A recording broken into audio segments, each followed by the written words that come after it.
shit. So we're just gonna. Oh.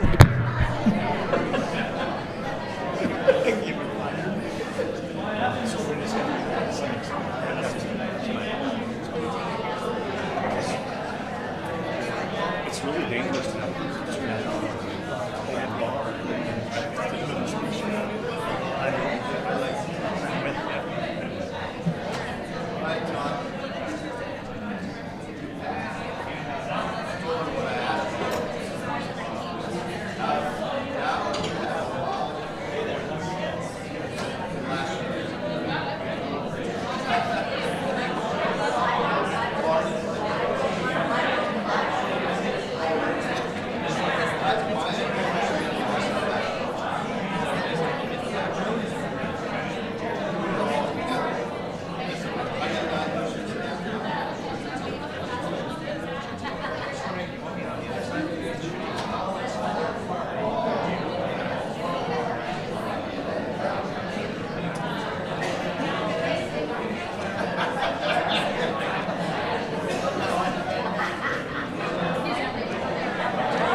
If we could get you to have a seat,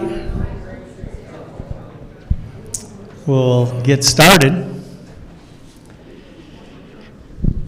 Okay, wow, you guys quieted down pretty quick. That's good. All right, welcome to the 2024 Hall of Fame induction. It's a little different than things that have happened in the past. Instead of in the summer in June after the track and or the golf tournament, we've decided to move it to homecoming for multiple reasons. It's a great time to have it, not to mention this wonderful facility we have. So welcome everybody that made the trip long and far. We've got Hall of Fame inductees from all over, from Texas. We've got some of our alumni here from Maine to California to Arizona and stuff. We appreciate you all coming out to join us. Brief introduction. My name is Bud Postma. I'm the interim athletic director here at Dakota State.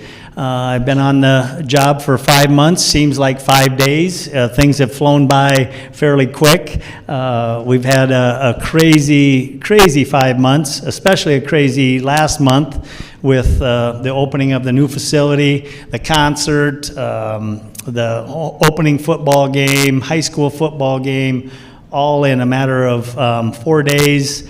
The turnouts have been incredible. The social hour tonight was fantastic. We had a foundation board meeting in the Captain's Club earlier today. So things are really starting to happen here in the new facility, and that's exactly what we wanted for this facility. So a little history on me, for some of you that don't know, I've lived in Madison now going on 39 years. Right out of college, I came here to teach, taught and coached for a number of years, became the athletic director at the high school, and retired 6 years ago. And then on Thursday before Easter, stuff happened fairly quickly, and the Thursday after Easter, I'm getting dressed up in the morning and going to work. I don't know how that happened, but it was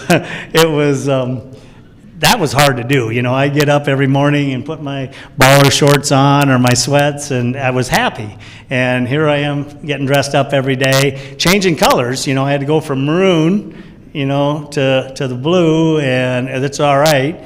But, you know, it was different. So I had to call my sales rep and tell him, set me up with some clothes, and he did a good job. And here we are, 5 months later, and here we are having a great time. Fall sports are up and running. This wonderful facility is open and running. Having our second game tomorrow. Looking forward to that. The parade and all those things going on tomorrow. It's on my notes somewhere. I hate looking at notes, but tomorrow, Hall of Fame inductees, somewhere south of Ace Hardware on Egan Avenue. We're in slot number 6. McKenna and Jenny back there will be driving this black, wonderful vehicle from Prostrello's with a trailer that you'll be on to go through the parade. I had a bunch of candy. We had a bunch of candy bought. Apparently you can't buy candy unless you're walking, or throw candy unless you're walking. So I guess I'll just have to eat it. That's all right.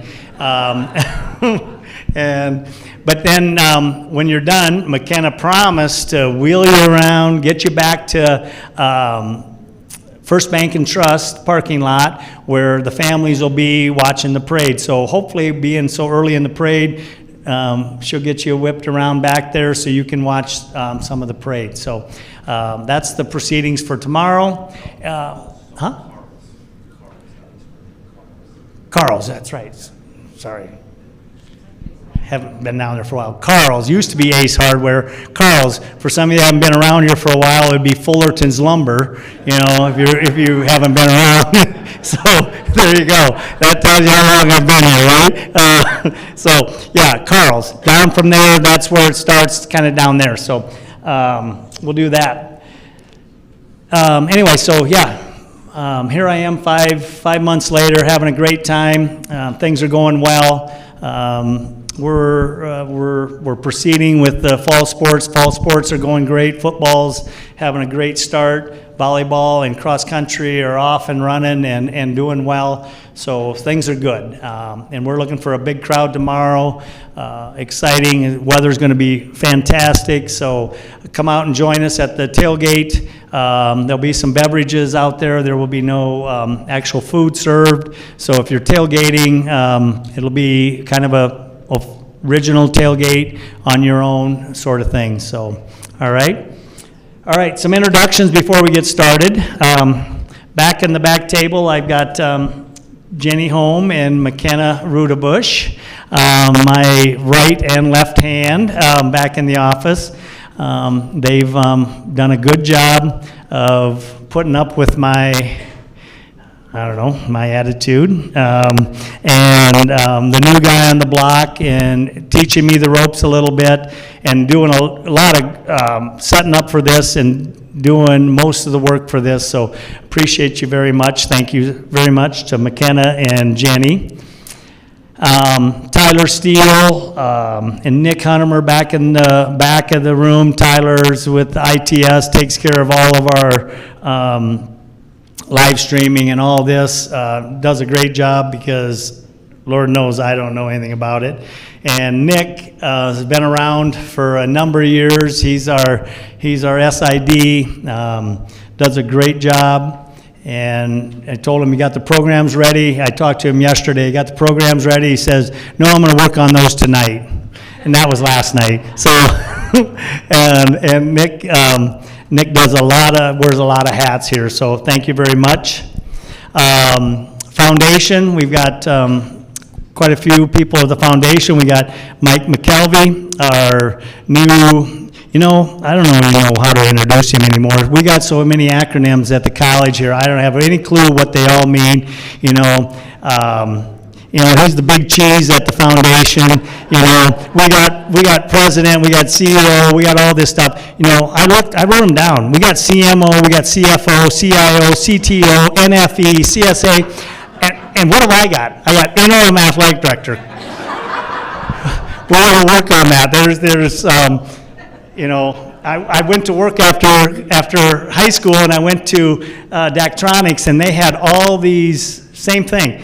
They had HSPR. What does that mean? And I'm trying to learn them, and then I come to college and I got to learn them all over again. So anyway, Mike is our head honcho at the foundation, doing a fantastic job. He's been here a little less than me, maybe 3 months, and doing a great job there.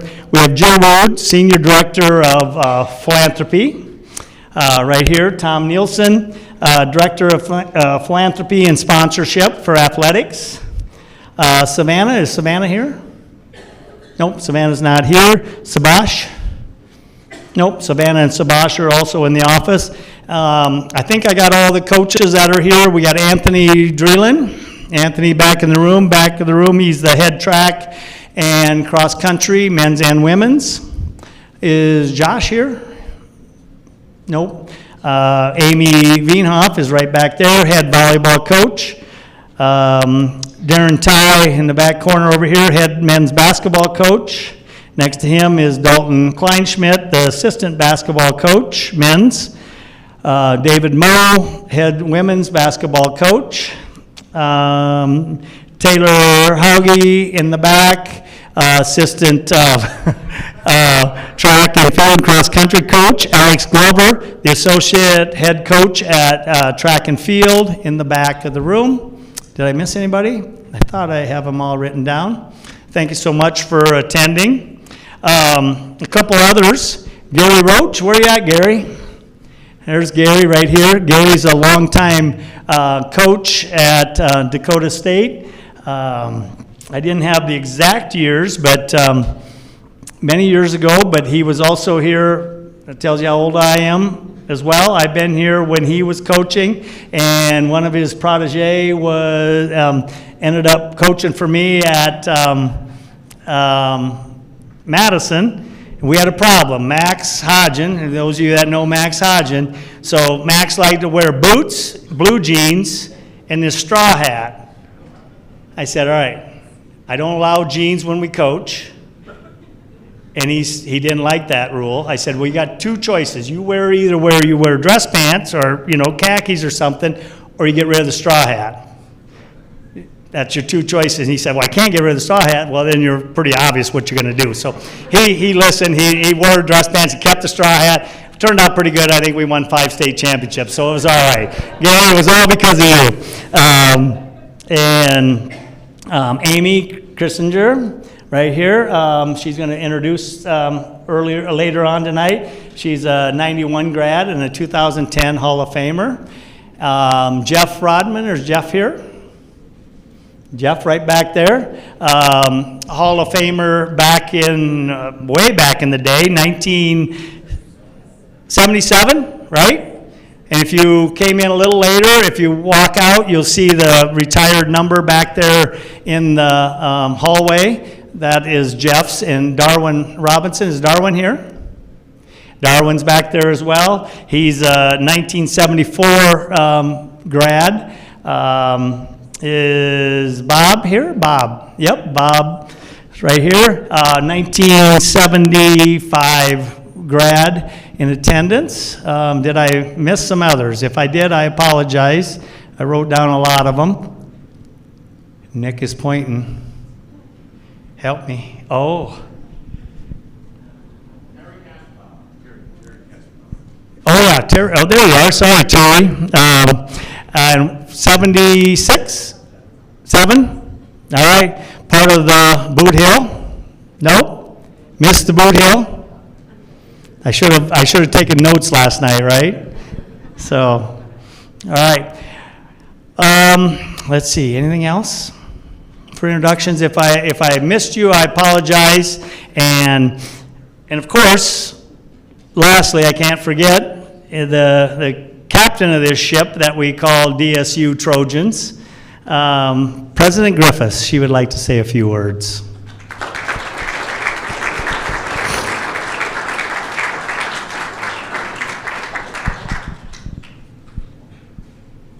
Thanks very much, Bud. I see you've given me 90 seconds on your timetable. He started this because when we had the concert, he was limited in how much time he had.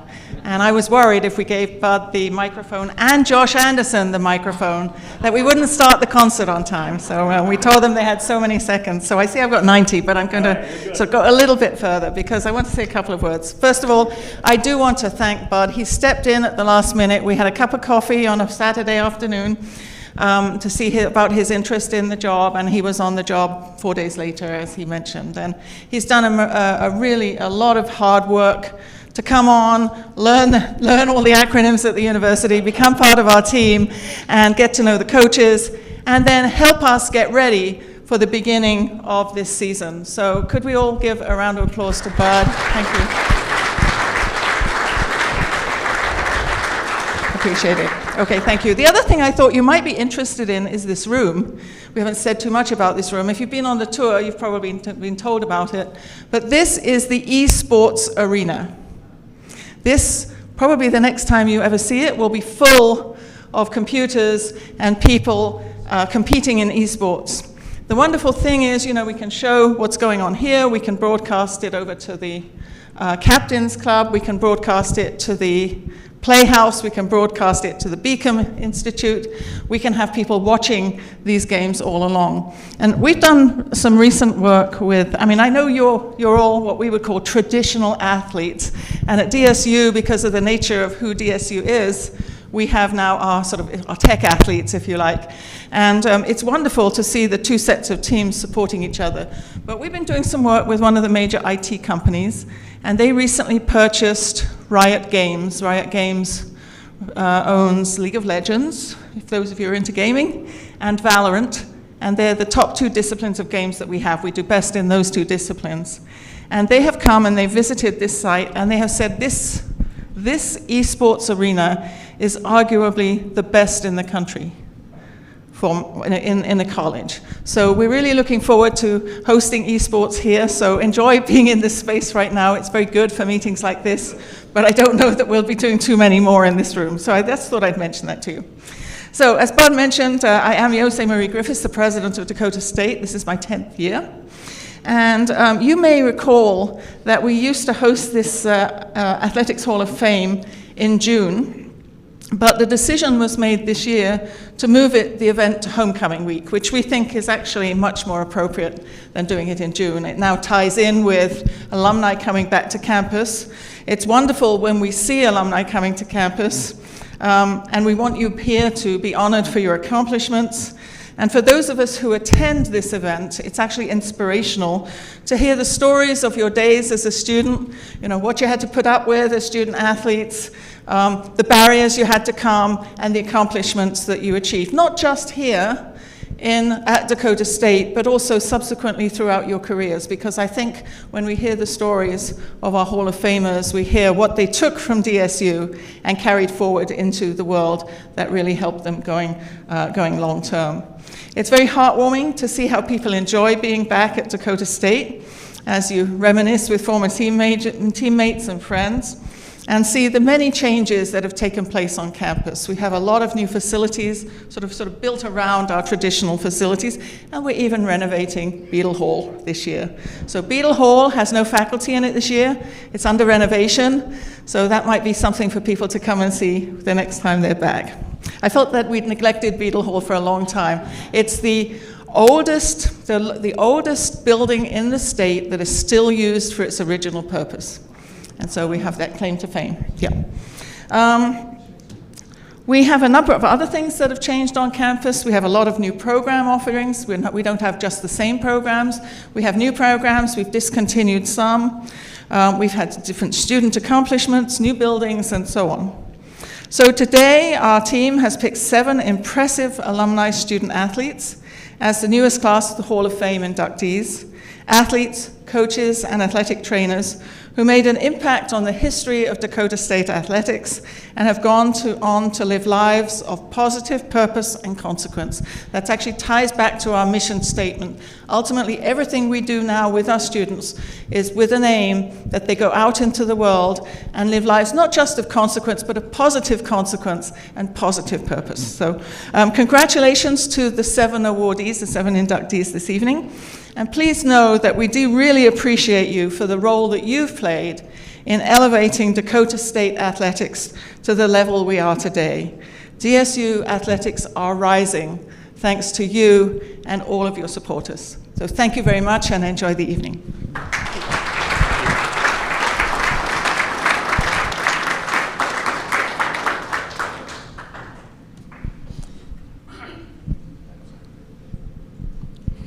You can tell she's given a few more speeches than me. She's much better at this than I am. No, thank you very much. From when I moved here in 1986, you look at campus and other than Kim, where's Kim? Other than Kim, the rest of you were here after that. In fact, all of you have been gone long enough to understand what's happened on campus is just, I use crazy in a good way, crazy good. I mean, the facilities that are going on and being built and renovated, and then not to mention what's happening in Sioux Falls right off of I-29, right by the Great Shots is our newest facility being built. Will be open in, I think, 26, I believe. So there's a lot of good stuff going on here at Dakota State, not only academically, but athletically speaking as well. So, all right, enough from us. I've known some of you for quite a few years. I've known Kim for a lot of years. I've known Tommy from his days at the college. Tommy making Tom look good. I've heard that before. And then I got the opportunity to watch Tommy run the bases and play outfield and slow pitch softball for a few years and stuff. So I've known some of you, and I remember some of your names from when I was over at the high school. So it's really moving into this world over here to the college. It's been really good to read up, and when we had our meetings to try to pick, and calling Buzz and Anthony and Amy and talking to people, trying to figure out who's going to get inducted. And it's kind of fun to look back and say, I remember that guy. Yeah. And Mike, where's Mike at? Caton. Where's he at? There he is. Got a great connection to one of our ex-coaches at the high school that I'm very good friends with, Jerome Gary. So there's a lot of connections here. So anyway, you're all very well-deserving. I've had the honor of being inducted into a couple Hall of Fames, and you think you never play a sport or do something to get into a Hall of Fame. But at the end of just like I told them when I sent the email, this is the time to brag. You don't get a time as an athlete.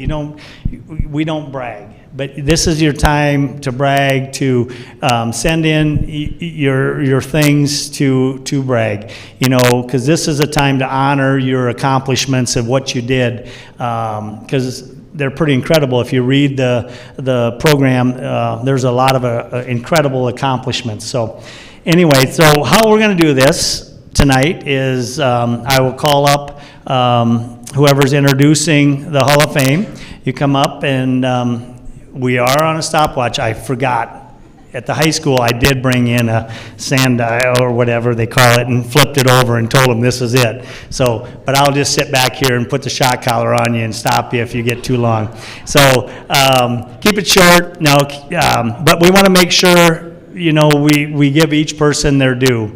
And then halfway through, we'll take a little restroom break. And if you need a cocktail right around the corner, we'll take a little quick 5-minute break and get you back in here. So anyway, we will call up the person introducing you, and come on up, do your introduction, take your plaque, give it to them when they come up.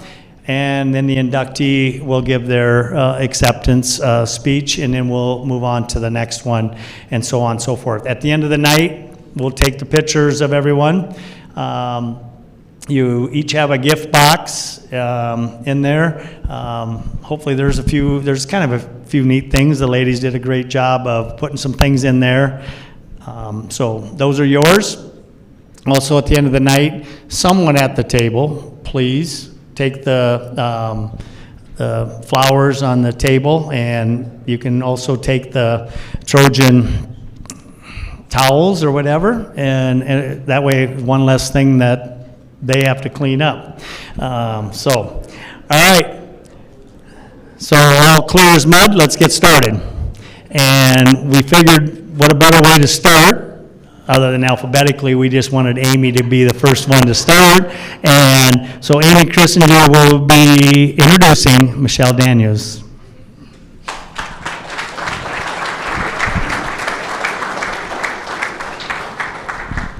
Good evening, everyone. I have not been here just 3 months. I've been here well over 30 years. And what that means is that there's an awful lot of very familiar faces in the audience, former, what I would call teammates, maybe even though we weren't on the same team, but people I would see in the field house every day, former coaches, former colleagues on the road and on the admissions grind. Joni, good to see you.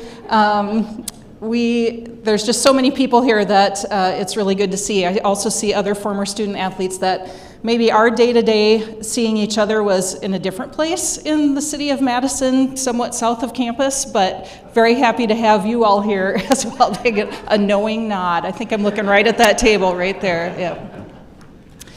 In any case, being here that long, being a former student athlete, it is now my privilege to welcome Michelle Daniels into the DSU Athletics Hall of Fame.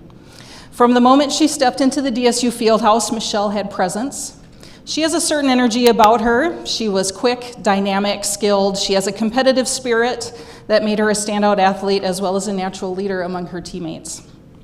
In track, those qualities earned her numerous accolades, including multiple all-conference nods and record-breaking performances in both relays and sprints, including the 100 and 400-meter hurdles. I had asked if she wanted to share a funny story about anything, and she shared with me, and I won't give too much away because she may talk about it when she comes up here, But she actually had to be the one to convince Buzz that she was going to be an outstanding hurdler. He was a little hesitant at first. Clearly she proved herself, and she is actually the current school record holder still in the 400-meter hurdle event. Her contributions to the program were key to 2 SDIC championships during her time here. She made her presence known throughout those meets, both in those relays, in the sprints, and then even a variety of field events that she participated in. Michelle is being recognized here tonight primarily for her contributions to track and field, but her story doesn't end there. On the basketball court, she was known for her tenacity and ability to deliver during clutch moments. She set a single game steal record early on in her career and still holds the single season steals record with 109 steals in the 96-97 season. And as such, she has cemented her legacy as a high-impact dual sport athlete here at Dakota State. Her induction into the DSU Athletic Hall of Fame is a fitting recognition of the positive influence she had on both sports. She not only set records, but she set a standard for what it means to be a collegiate athlete. So tonight, we celebrate her many achievements. We acknowledge the lasting impact she has had both on her alma mater and the wider athletic community. Please join me in welcoming our newest inductee into the DSU Athletic Hall of Fame.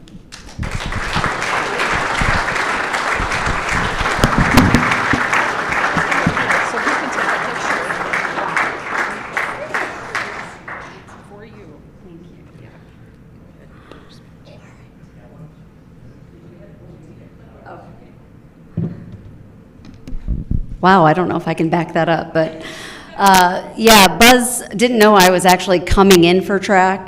Jeff Dittman was the one that recruited me for basketball. He came, watched an AAU team event that I was playing in, and he goes, "You hit a second gear just when I thought you were running as fast as you could." He goes, "That's when I knew I need to have you for basketball."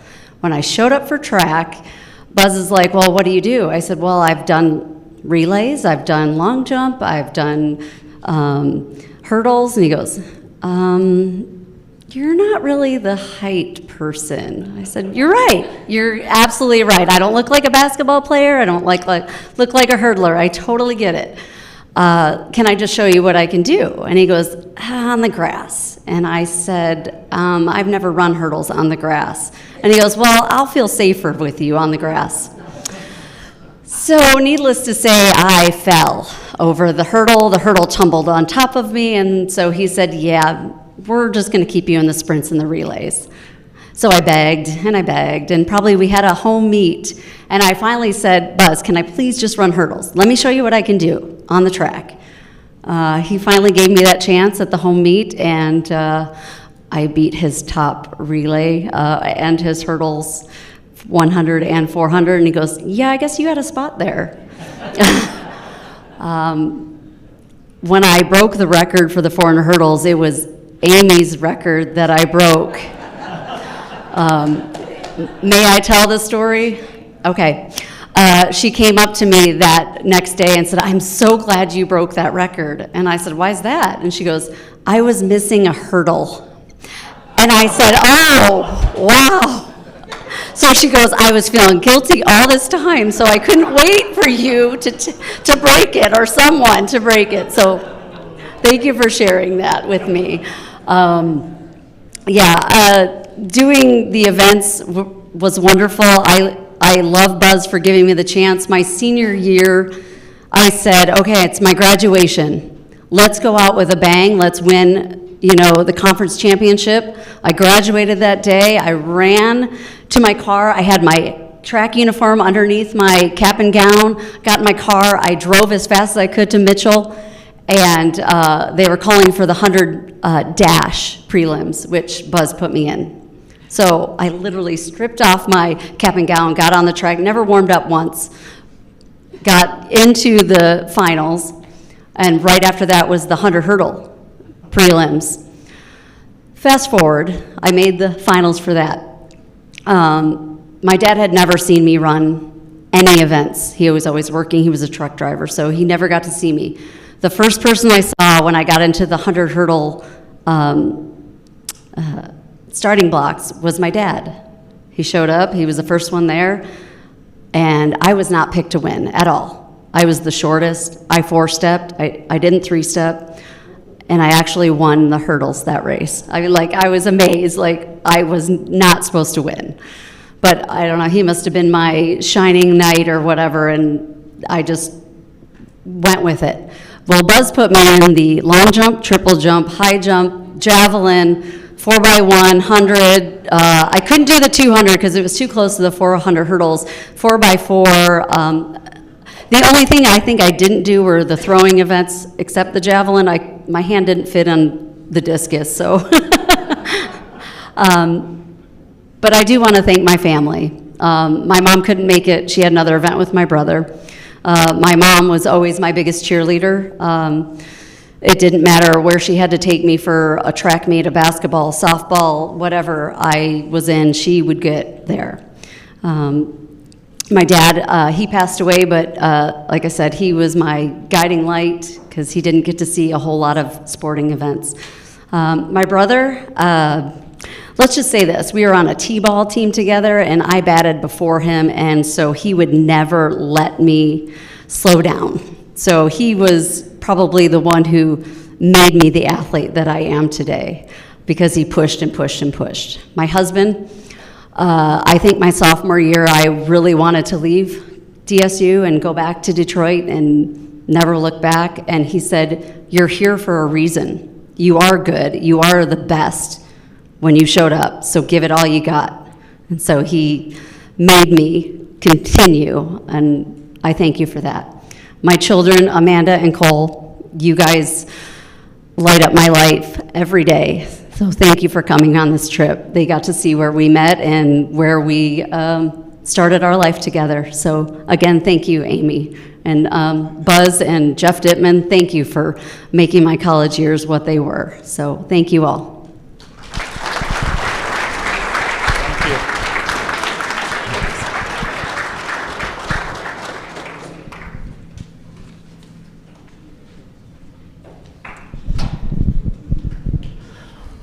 Thank you, Amy, very much, and congratulations to Michelle. Very, very much deserved. All right, our next introducer is Shane Skolton, and he will be introducing Brent Dowling.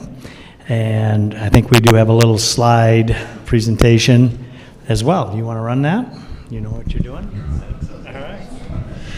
So everyone, I'm a faculty member here at Dakota State, so I have a slideshow.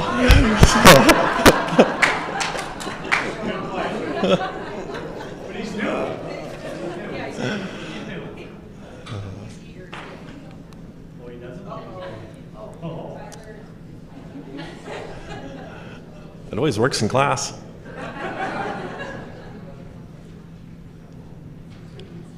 I can do this too.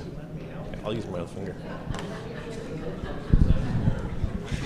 All right, my name is Shane Skolton. Just started teaching exercise science at Dakota State this fall.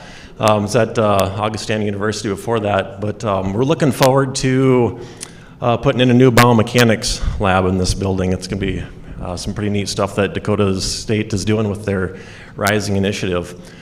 But I'll get into the biomechanics because it has an important part for Brent. So. But Brent is a guy that doesn't like to talk too much about himself. That would be pretty tough for him. But Brent, I just want you to know, it's for all of us in here. We get to brag about you. That's what it's for. So if you don't know who Brent is, if you try to Google him, you're not going to find much. All I could find was some keywords that rocket. This reminded me, track practice, we're in the hallway. Over yonder, where the football coaches are, still the track coach, and we'd have this bungee cord. And so Brent was in the front of the bungee cord. We had it all stretched out. I'm in the back. And I've seen Brent run through glass doors like that before because he couldn't stop fast enough with his top speed. And I'm on the back here, so I'm thinking I'm going to start early, and so I do, so I don't have to get going so fast. And Buzz catches on, and so he's like whispering in Brent's ear, "Go." And yeah, and then it was bad news because I'm sliding on the floor because I can't keep up with Brent. He's a champion, as you can see. In the future, we'll see a few things, but with our biomechanics lab, we'll now actually be able to get a clear picture of Brent Dowling. This is from the yearbook. It says the world turns into a blur as Brent Dowling smokes the leg of the 4x400 meter relay. So we're going to be able to see you better, Brent. And the fast lane, that came up too, I saw. Did you ever not run in the fourth lane, lane 4? I think he was always lane 4 all the time. That's the fastest lane in track and field. A few of the top 10 list here where Brent's name is listed. This was certainly an era of success during his time here, and I think that has a lot to do with his leadership on the team, his influences on the other athletes. If you do a little bit of math here, his name is on the top 10 list 12 times, and if you look at those different areas, add them up, that's 20%, so he's kind of hogging that record board, so good job, Brent. One story that I remember, and I believe it would relate to the 4x400 meter relay, indoor nationals, I think their fastest time in, I believe that was 95, would have been faster, but I believe that year they didn't get to run because one of the legs of the relay, one of the people, was trying to be a gymnast on lane 1 on the railing and sprained an ankle. Is that about right, Brent? Yeah. Brent certainly had some influencers in his time. He talked a lot about Lauren Larson. He would come to our practices and even go to the meets. And that guy would just pour into all the athletes, and just an amazing character. Donna Tallarico, now Donna Dowling, was certainly an influencer because we as men, as husbands, I'm looking at my wife there too, we generally need a lot of molding and shaping to turn us into great leaders too. Brent's positive consequences that he continues to have had, he's setting records. I believe you're on the senior games record board now, or will be coming soon.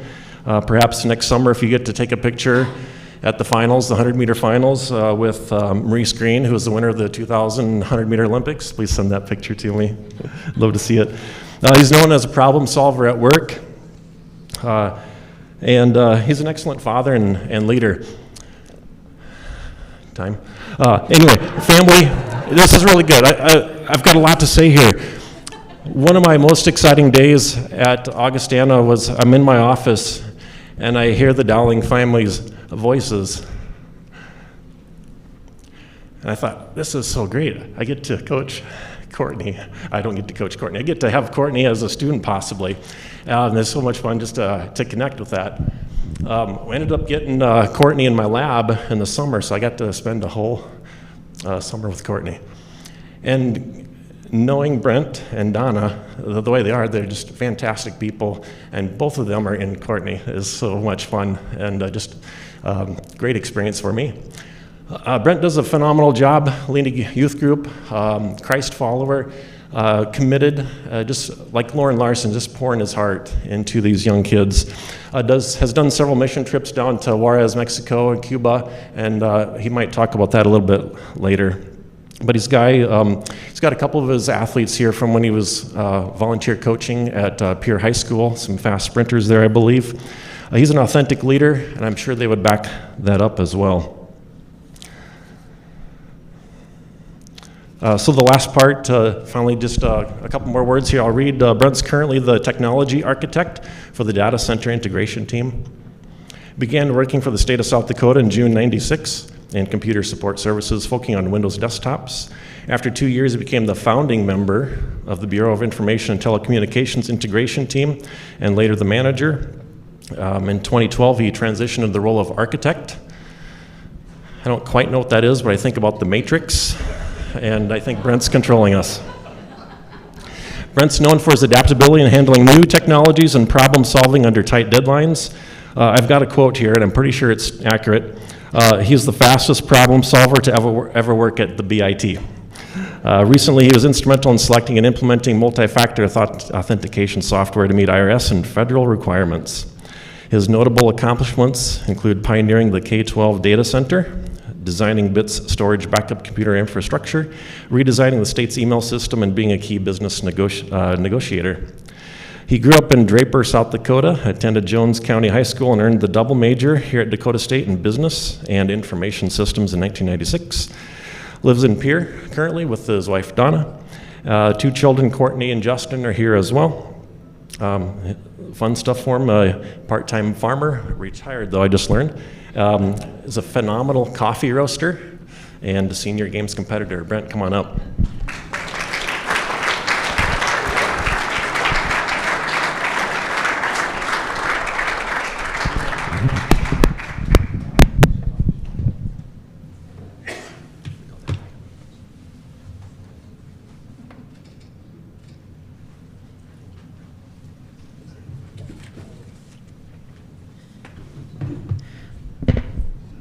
Wow, with that kind of introduction, I guess I really don't need to say too terribly much.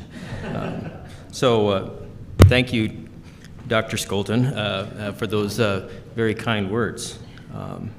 Look, I'm very honored and I'm really quite humbled to be even considered to be inducted into the Hall of Fame. So I certainly appreciate that, and it is a very unique honor. Look, anyone who knows me at all knows that I'm somebody that really does not like to be put in the spotlight. In fact, I think most IT people are that way. They would prefer to just kind of be in behind a door somewhere and just shovel pizza under the door at them and let them just do their work, right? Okay, you know what? And I tell like the customers, I work for the state of South Dakota, and I tell my customers that I work with, so many of these agencies, I'll tell them, look, my goal is to keep you off of the front page of the Argus Leader. That's my goal. And so yeah, I really don't like to be out in the spotlight. And you're right, Dr. Skolton.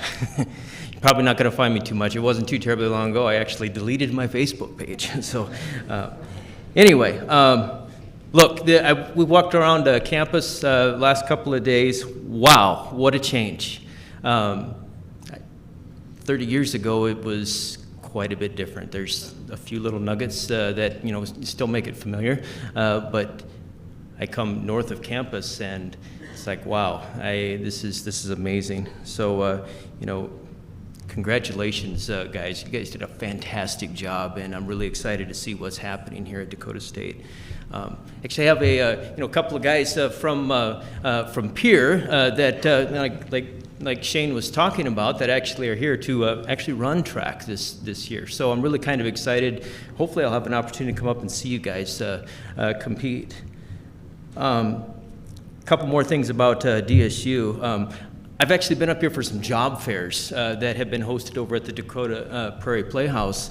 And I'll see people that stop by, and I'll ask them, because they're like from California or from the state of Washington or whatever, and I'm like, okay, you've piqued my interest. Why, or what drew you to South Dakota? And you know what their answer was? Because they're the best.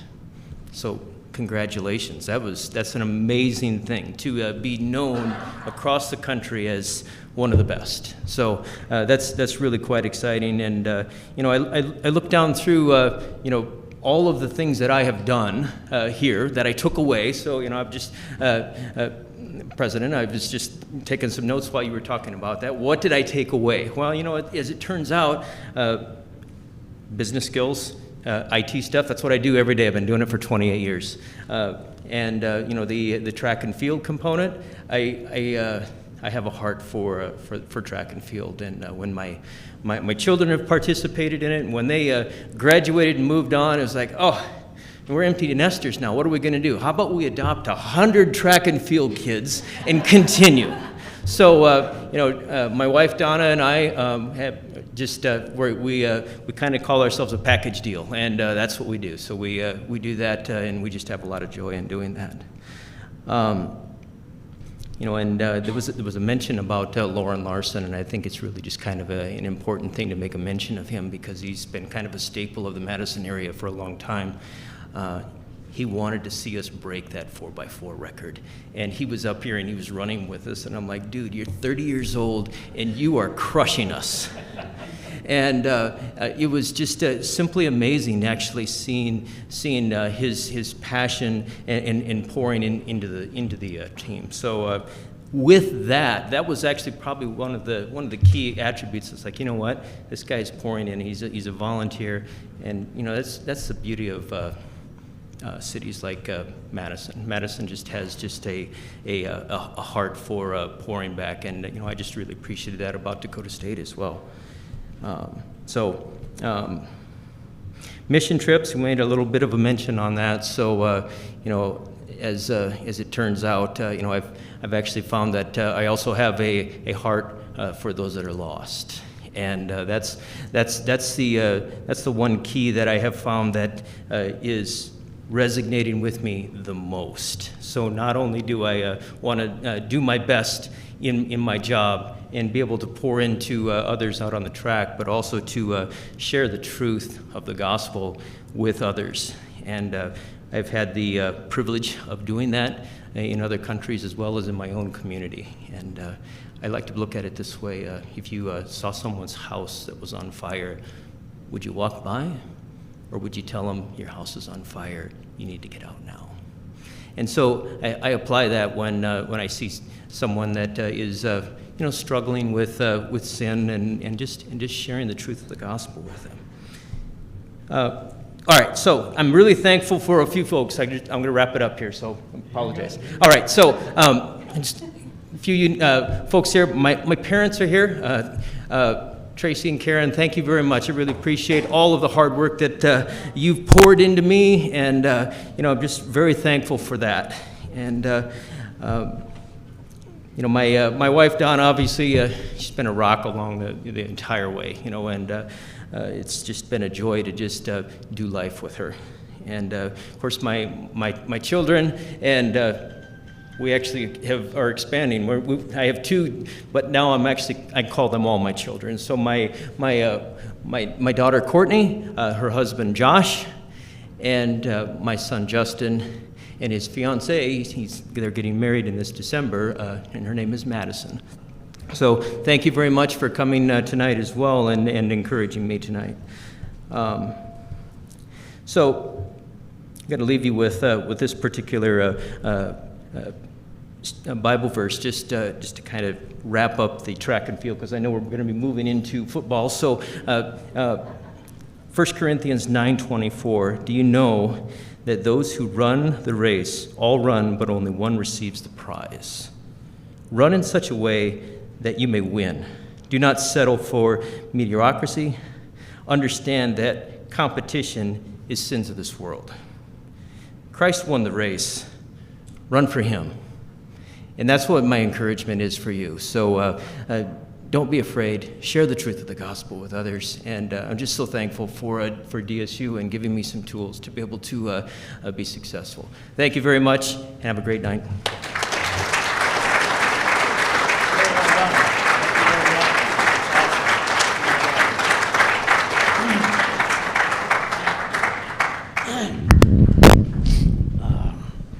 Well, thank you, Shane, and congratulations to Brent. All right, our next person to introduce, I guess, is myself. I'm not sure why Brad would ask me to do this, but I probably know Brad as well as anybody. So our next inductee is Brad Gilbert. A few of our athletes know him. Some in the room know him real well. A couple of the cronies sitting at his table. And, you know, Brad, I think, came in 1997 to Dakota State as an athletic trainer. And back then, it was the athletic trainer. And it was the only one. And I was the wrestling coach at Madison at the time. And Brad would do some things with the high school.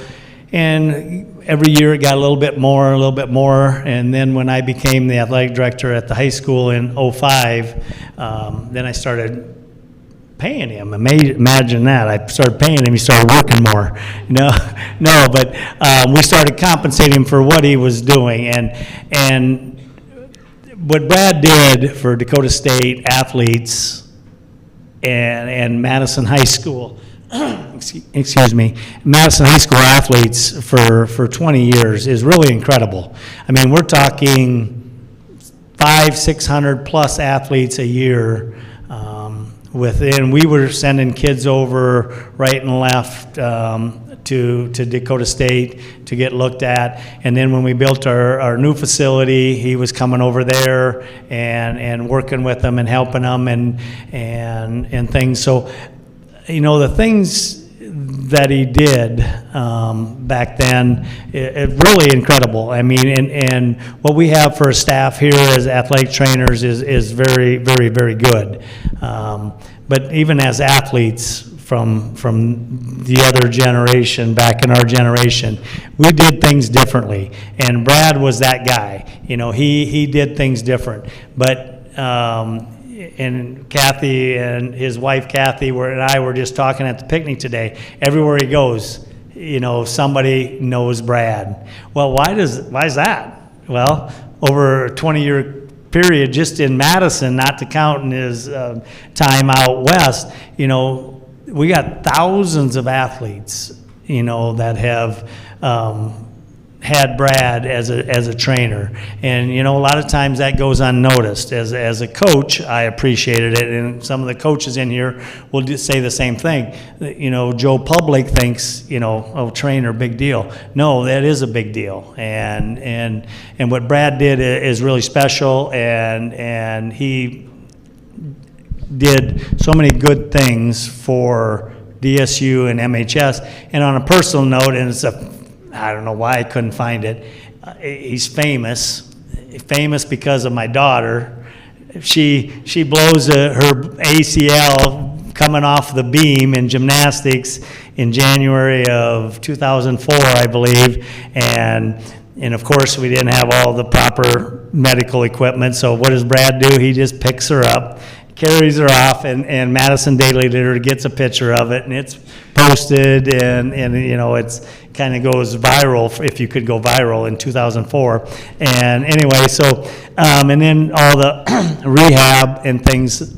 So yeah, Brad and I have been good friends for whatever, 1997 when he moved to Madison, and it's really an honor for me to actually have called him to come in and get inducted, and then he asked me a month or two ago to introduce him. So it is an honor for me to do that. And we don't have any stats. That's the thing about a trainer. If you're doing your job, nobody knows who you are. But ultimately, as a coach and as an athlete, we appreciate you. So with no further ado, Brad Gilbert.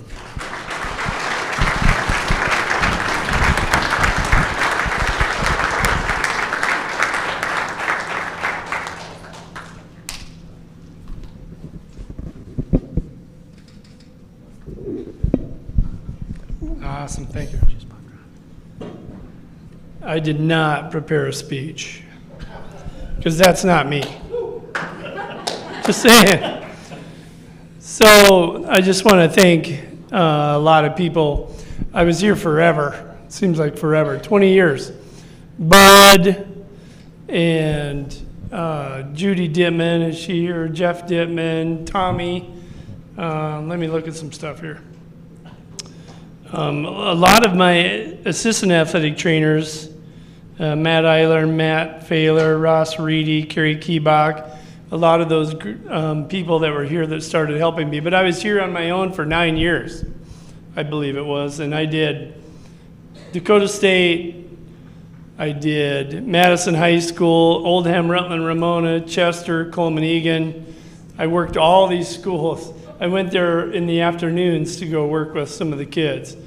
And so, I mean, if you look at that, I probably had 1,000 athletes every year that I worked with.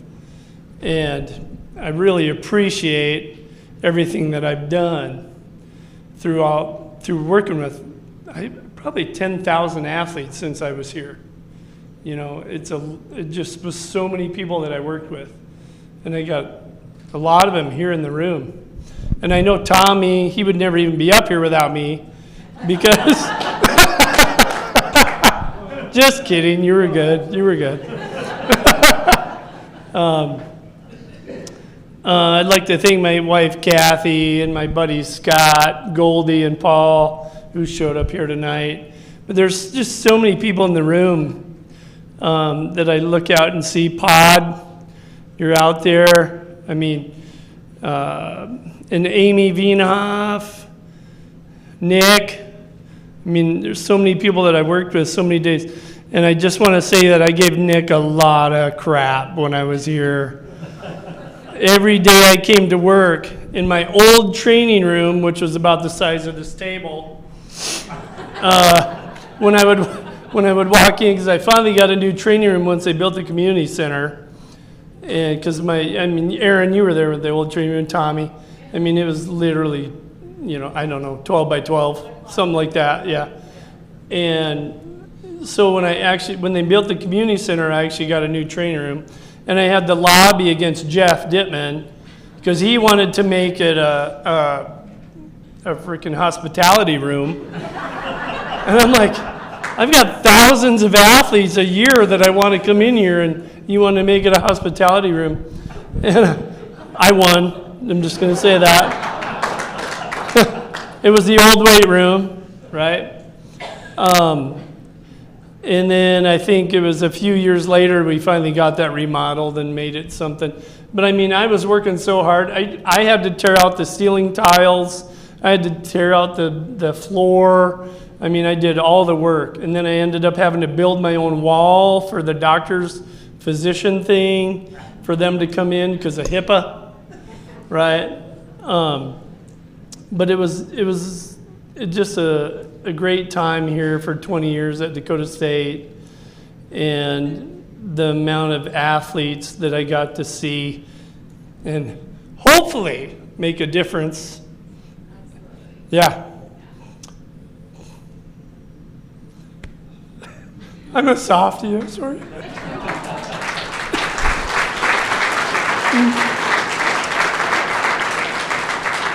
I knew I would do that, but I just want to, you're not here to listen to me talk, so I just want to thank everybody. Bud Postma, thank you.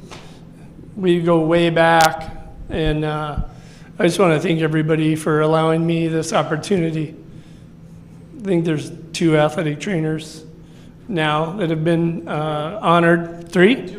2. Yeah, Kathy Courtney, who was the very first women athletic trainer in South Dakota.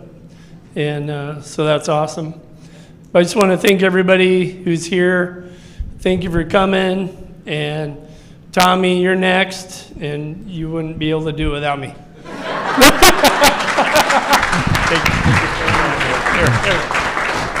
There you go. Thanks, buddy.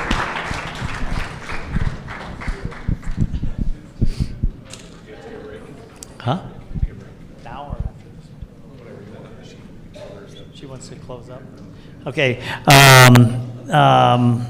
Gail would like to close up shop next door, so we're going to take, I know this is hard to say, 5 minutes, which will turn into, some people would say 10. I'll give you 7. That's it. Go to the restrooms. There's restrooms right down the hall here, and there's also restrooms at the end. Go to the restroom, grab a drink, back in here at 7:40. We're starting. I'm starting to talk. That's it. Let's go.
let's find your seats.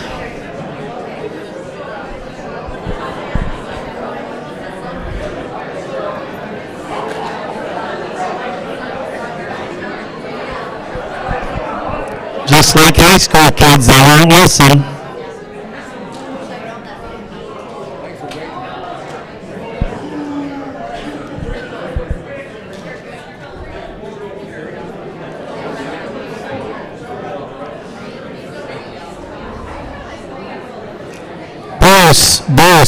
Boss fellas, sit down.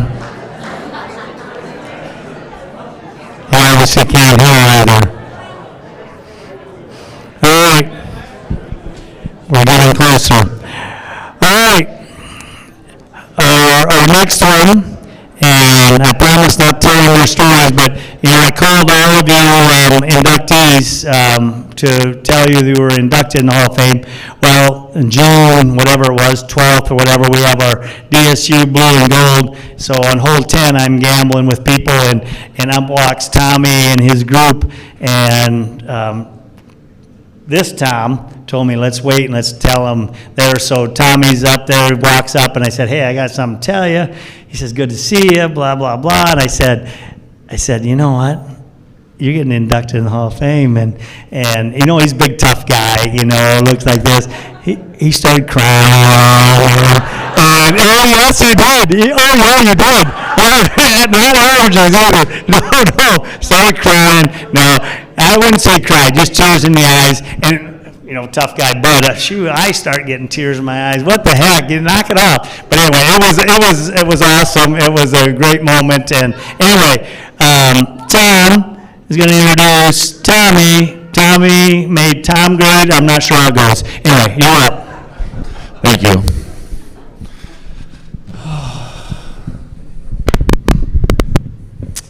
Well, good evening. Oh, kind of already started it? Oh, good evening, everybody, and congratulations to all the nominees. It's just, for me to be a small part of this ceremony tonight is really awesome.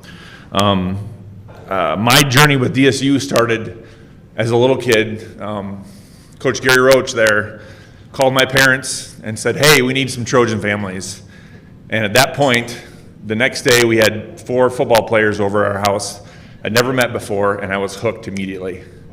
I was a DSU Trojan for life. To the point, I told Gary today that when I was picking colleges, I went on recruiting trips, and I went to USF for a recruiting trip, Sioux Falls College, for those of you older people. But they offered me a scholarship, but I could not get past the fact that USF was a rival. I hadn't played it down at DSU, but I was such a Trojan at that time, it didn't matter. Like, that's how quick you drew me in. So thank you, Coach Roach, for that.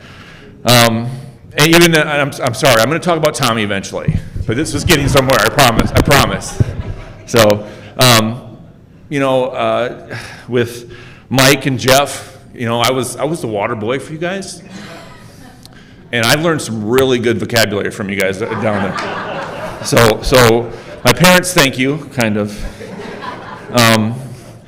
And then Kim Nelson, I played with Joey here, but I will tell you, in high school, growing up, watching you coach Washington High School at the time, you ran the offense that everybody wanted to play for. You were an innovator in South Dakota, and that's the way I coached when I was coaching, so thank you for what you've done to football in South Dakota. So.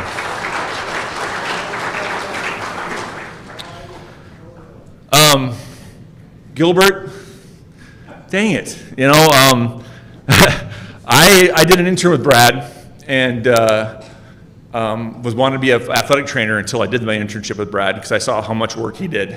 I mean, this dude, I was never at home 24/7. Now, Tommy was athlete enough that he didn't get hit. He just ran away from people. So he wasn't injured very often. But Brad took the time to make sure I could play on Fridays every week because I was slow and I would get hit even after I threw the ball. And so it took all week to get me healthy to play on Saturday. So my junior, senior year, there was no way I would have made it and be able to throw the ball to Tommy without you. So you're the man. Okay. Whew. All right, Tommy. What's there to say about Tommy Hofer? His brother wants me to roast him.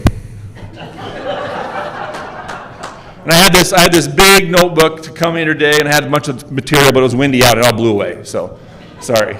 We're going to just stick to the rest of this talk is 90% true. We'll just say 90%. I'll remember it. So, Tommy and I first knew of each other in high school. Madison High School, Lennox High School. And first of all, what in the world is a quarterback from Madison throwing footballs to a receiver from Lennox? If you were a Madison football player, you were a running back or a lineman. You ran the ball. As quarterback, you'd turn around, you hand it off, you'd say, good job. That was it until Coach Millen got here, basically. So that was an oddity. And then Tommy, Lennox is basketball and baseball. There's no way a football player should ever come from Lennox High School, right? So the first time I kind of knew of Tommy was, I think we were a junior in high school, and Lennox came to town. They had just replanted the old Trojan field out there, and Lennox was always kind of like, yeah, let's schedule for homecoming. We'll beat them up, no big deal. my junior year, we weren't very good. And I remember Lennox beat us, and we're all in kind of shock. And not only they beat us, they decided to like all grab a bunch of grass from the field and throw it up in the air and celebrate. At that point, you were my enemy. I hated you.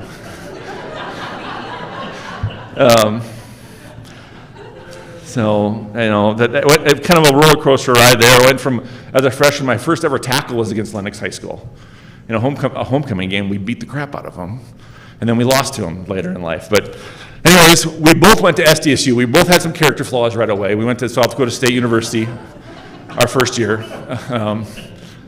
Yes. I redshirted this year. Tommy came and walked on. He tried out at semester time, and he made the team. At that point, we became friends. And I knew that then he was a much better football player than anybody from Lennox ever was. And just an immediate friend. Well, I smartened up sooner than he did, and I transferred after the first year and came back to Dakota State. And so I had my first year here. We had a pretty good team. All the receivers I had left after the first year. A coach left, all the receivers left, so I'm just like, oh my gosh, who am I going to throw to? Well, who walks in the door next fall? Tommy Hofer, you know. And then we struggled through that first year together with a new coach, a new team, but we built this thing one game at a time. We had some pretty good coaches throughout it. Coach Walsh is one that I love to hate him. He was a great coach, but him and I butted heads a lot. But I learned more lessons from him than anybody, and rightly so. He's now an NFL guy, so we were pretty spoiled with that knowledge.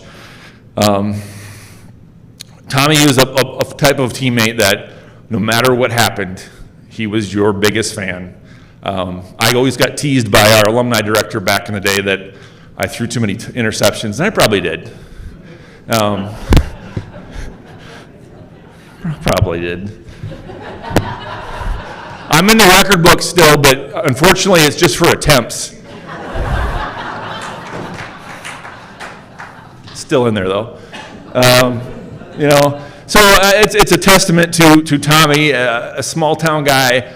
Should be a basketball player or a baseball guy, but he came to DSU, made a huge difference, made everybody around him better. Literally, our game plan after we got here was how do we get Tommy the ball, and what's your first read, Tommy? What's your second read? Scramble to throw to Tommy. I mean, that's literally my thought. In fact, Mike Fudness is one of our teammates. Again, another Lennox guy playing receiver. Who would have thought? Mike has 4 or 5 completion catches from me that were really to Tommy.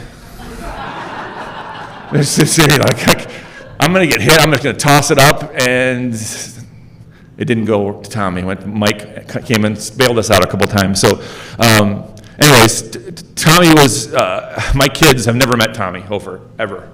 I got 4 of them. You stole my thunder here, sir, but, so did my wife, but they only know when we talk about Tommy Hofer, they go, oh, you mean the Tommy that made Tommy look good? I'm like, yes. Like, so they know, and it's Tommy making this Tommy look good, okay? Again, Tommy is one of a kind. Like, every time I call him, he was ready to help me out with whatever I need, or can we get together for lunch? And I miss him being around here all the time, but he still coaches, he still cares about the game. He is one of the best technicians as a receiver that I can be around. Every time when I was coaching, my drills are based on what Tommy did in school. So a great friend, a great leader, a coach, and now a Hall of Famer, Tommy Hofer. Come on up here.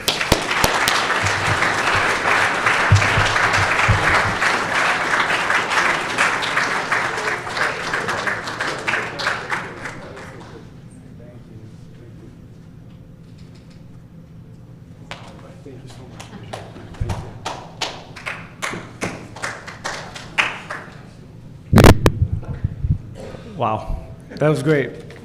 Thank you so much, Tom. Like, I knew asking you to do this for me, I knew it was the right decision, just because, we always had an incredible connection, me and you, right? Almost where we could read each other's minds. We'd come off the field maybe on a 3rd down or something like that, And before I could even say anything, you'd always be saying, I know, you were open. It's crazy. I was going to say that. And it happened a lot. That's nuts. But we had that connection. So thank you for that. But thank you for this incredible honor. It's truly a privilege to stand here today representing Dakota State. I've been fortunate to have experienced highs and lows of football, and this moment ranks among the highest, for sure. My journey to Dakota State was not the traditional one. I thought I was ready for college football, but God had other plans for me. I wasn't heavily recruited, Lennox, you know. So I decided to walk onto SDSU. I made the team in the fall, but to be honest, I never really felt like I belonged there. It didn't feel right. I wasn't fully committed to what it takes to be a collegiate athlete, and because of that, I was cut at the end of the year. And that hurt. Sawdust in here, it's crazy. New facility, sawdust, it's crazy. I thought I'd let my football chances slip away, and a long year went by, and I felt lost. I still had that desire to play, so I had joined a flag football team. And one day my roommate's girlfriend was watching one of our games, and I must have done something right. She told me if you transferred to Dakota State, you'd play for sure. She was studying here to be an athletic trainer, and that's all the motivation I needed. I filled out an online application, and after a few conversations with Coach Gene Walkenfuss, I transferred the next fall. At Dakota State, I found more than just a team. I found a family. Found coaches who believed in me, teammates that pushed me, and a community that embraced me. Those 4 years at DSU not only shaped me as a player, but also as a person. I learned that setbacks don't define you, but it's how you respond to them. I could have walked away, but instead, I found a new path, and I thank God every day that I found Madison. I want to take a moment to acknowledge my coaches and teammates. Football is the ultimate team sport, and while I'm standing here today, the honor belongs to all of us. The relationships I've built with them are ones I still cherish today. Lastly, I'd like to dedicate this induction to my biggest supporters, my family. To my brothers and sisters who always made my games a priority. And to my parents, you gave me the confidence to take advantage of every opportunity. And out of 40 games that I played here at Dakota State, they made it to 39. That's awesome. Yeah, it's really good. Was it a wedding? Was it a wedding? Oh, who gets married during football season? I don't get that. Madness. And to my wife, who's only seen me play football once, when I dust off an old VCR and show her my highlight tape. It's bad. We have to squint a lot, and it's fun. Thank you for always showing interest when I talk about the glory days. This moment is a reflection of the important people who have been a part of my journey. My family, my teammates, my coaches, and everyone here at Dakota State. I share this honor with all of you. Thank you, Dakota State. Thank you to everyone who has supported me along the way. This is truly a dream come true. Thank you.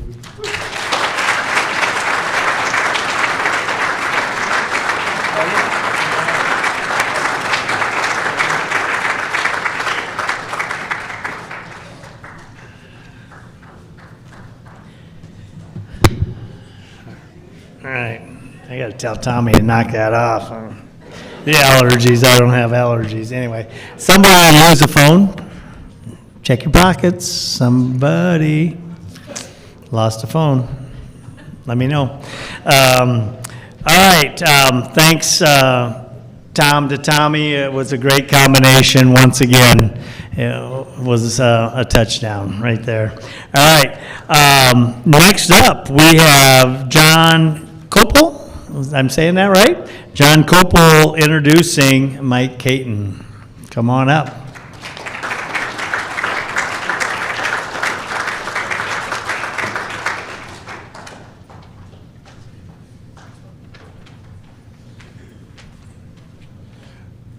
Thanks, Bud. Do we have a time limit? Oh, yeah, you're started. Yeah, but how long is it? You got way too much written there. All right, well, let's see. No, Michelle would get mad at me if I told that one. We can't say that. All right, we'll go with this. All right, so you guys have all read the programs. Many of you guys here know Mike Kon. His statistics are fantastic. He was an exemplary athlete. He played inside linebacker. In 1989, he was an all-conference honorable mention. Give you the highlights. 90, he was all-conference. And in 1991, he was all-conference and an all-American honorable mention. In addition to these amazing statistics, there's some data that really didn't make the program that you might want to know about Mike.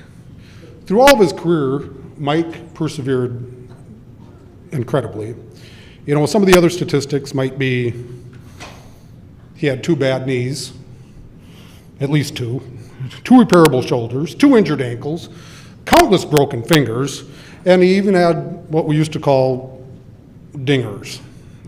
Today you might know them as concussions. Yeah, that's what it was, yes. Thank you.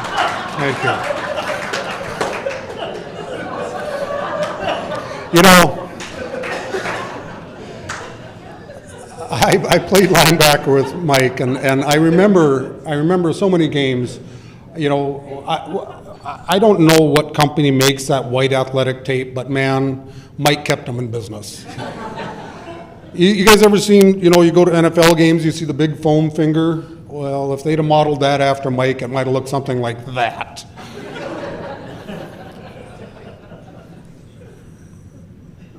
Yeah, Mike Kon had statistics that show him to be an exemplary football player. He really, really is. And like all the great ones are, Mike was much more than a football player. He was a teammate. He was a teammate to me, and he was a teammate to many of the people here at Dakota State. So a teammate, a teammate could simply be defined as somebody who plays on the same team as you do usually in a sporting venue. Mike was more than that. He was a good teammate, and a good teammate might be somebody who works for the greater good of the team, puts himself out there, shows up all the time, does his job, works hard. Mike was definitely a good teammate, but he was still more than that. He was an exceptional teammate. You see, Mike was a team leader. Mike didn't let anybody slough off. Mike led by example, and through all of his injuries and through all of the drama that comes with playing a sport like football, Mike was there. He was there for everybody. He was there to listen to you. He was there to help you through it. Mike made people want to emulate him. He was just that guy. He worked hard, and he played hard, and he lived hard. But even more than an exemplary teammate, Mike is more than that to many of us in this room, and that is even a higher level, and that's a friend. Mike's a friend, and he's a friend to many of the people he played with, and most of the people that know him can call Mike a friend. So, a friend is someone who shows others trust, support, honesty, and even, at times, vulnerability. And even that, he's even fun to be around. So, it is my humble honor tonight to introduce Mike in the Dakota State Athletic Hall of Fame as a teammate and a friend.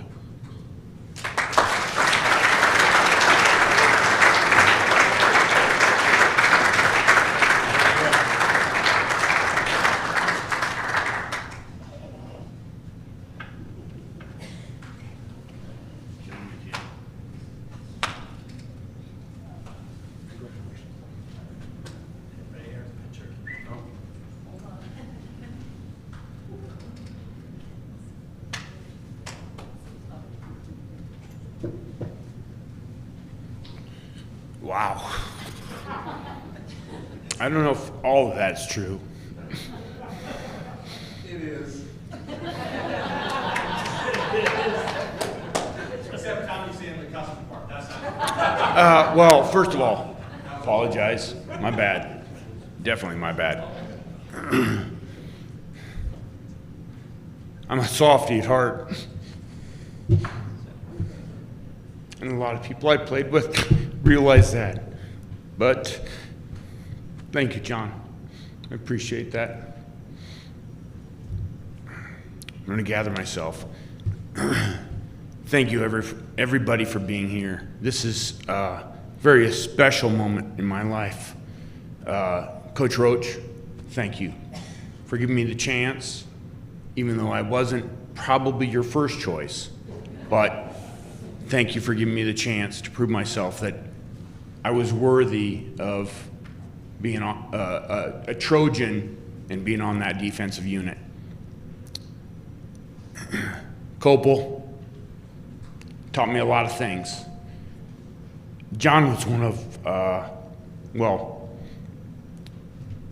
he was a sophomore when I came in as a freshman.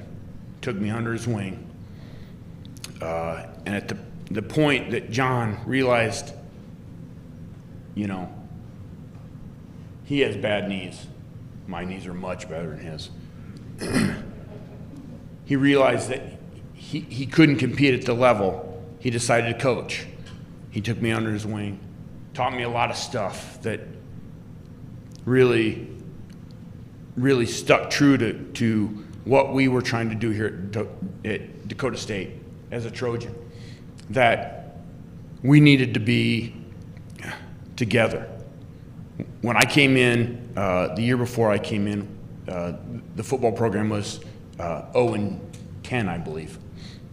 We came in as freshmen, came in from O'Gorman High School, a lot of success there, came in here, thought, oh, this is going to be no problem.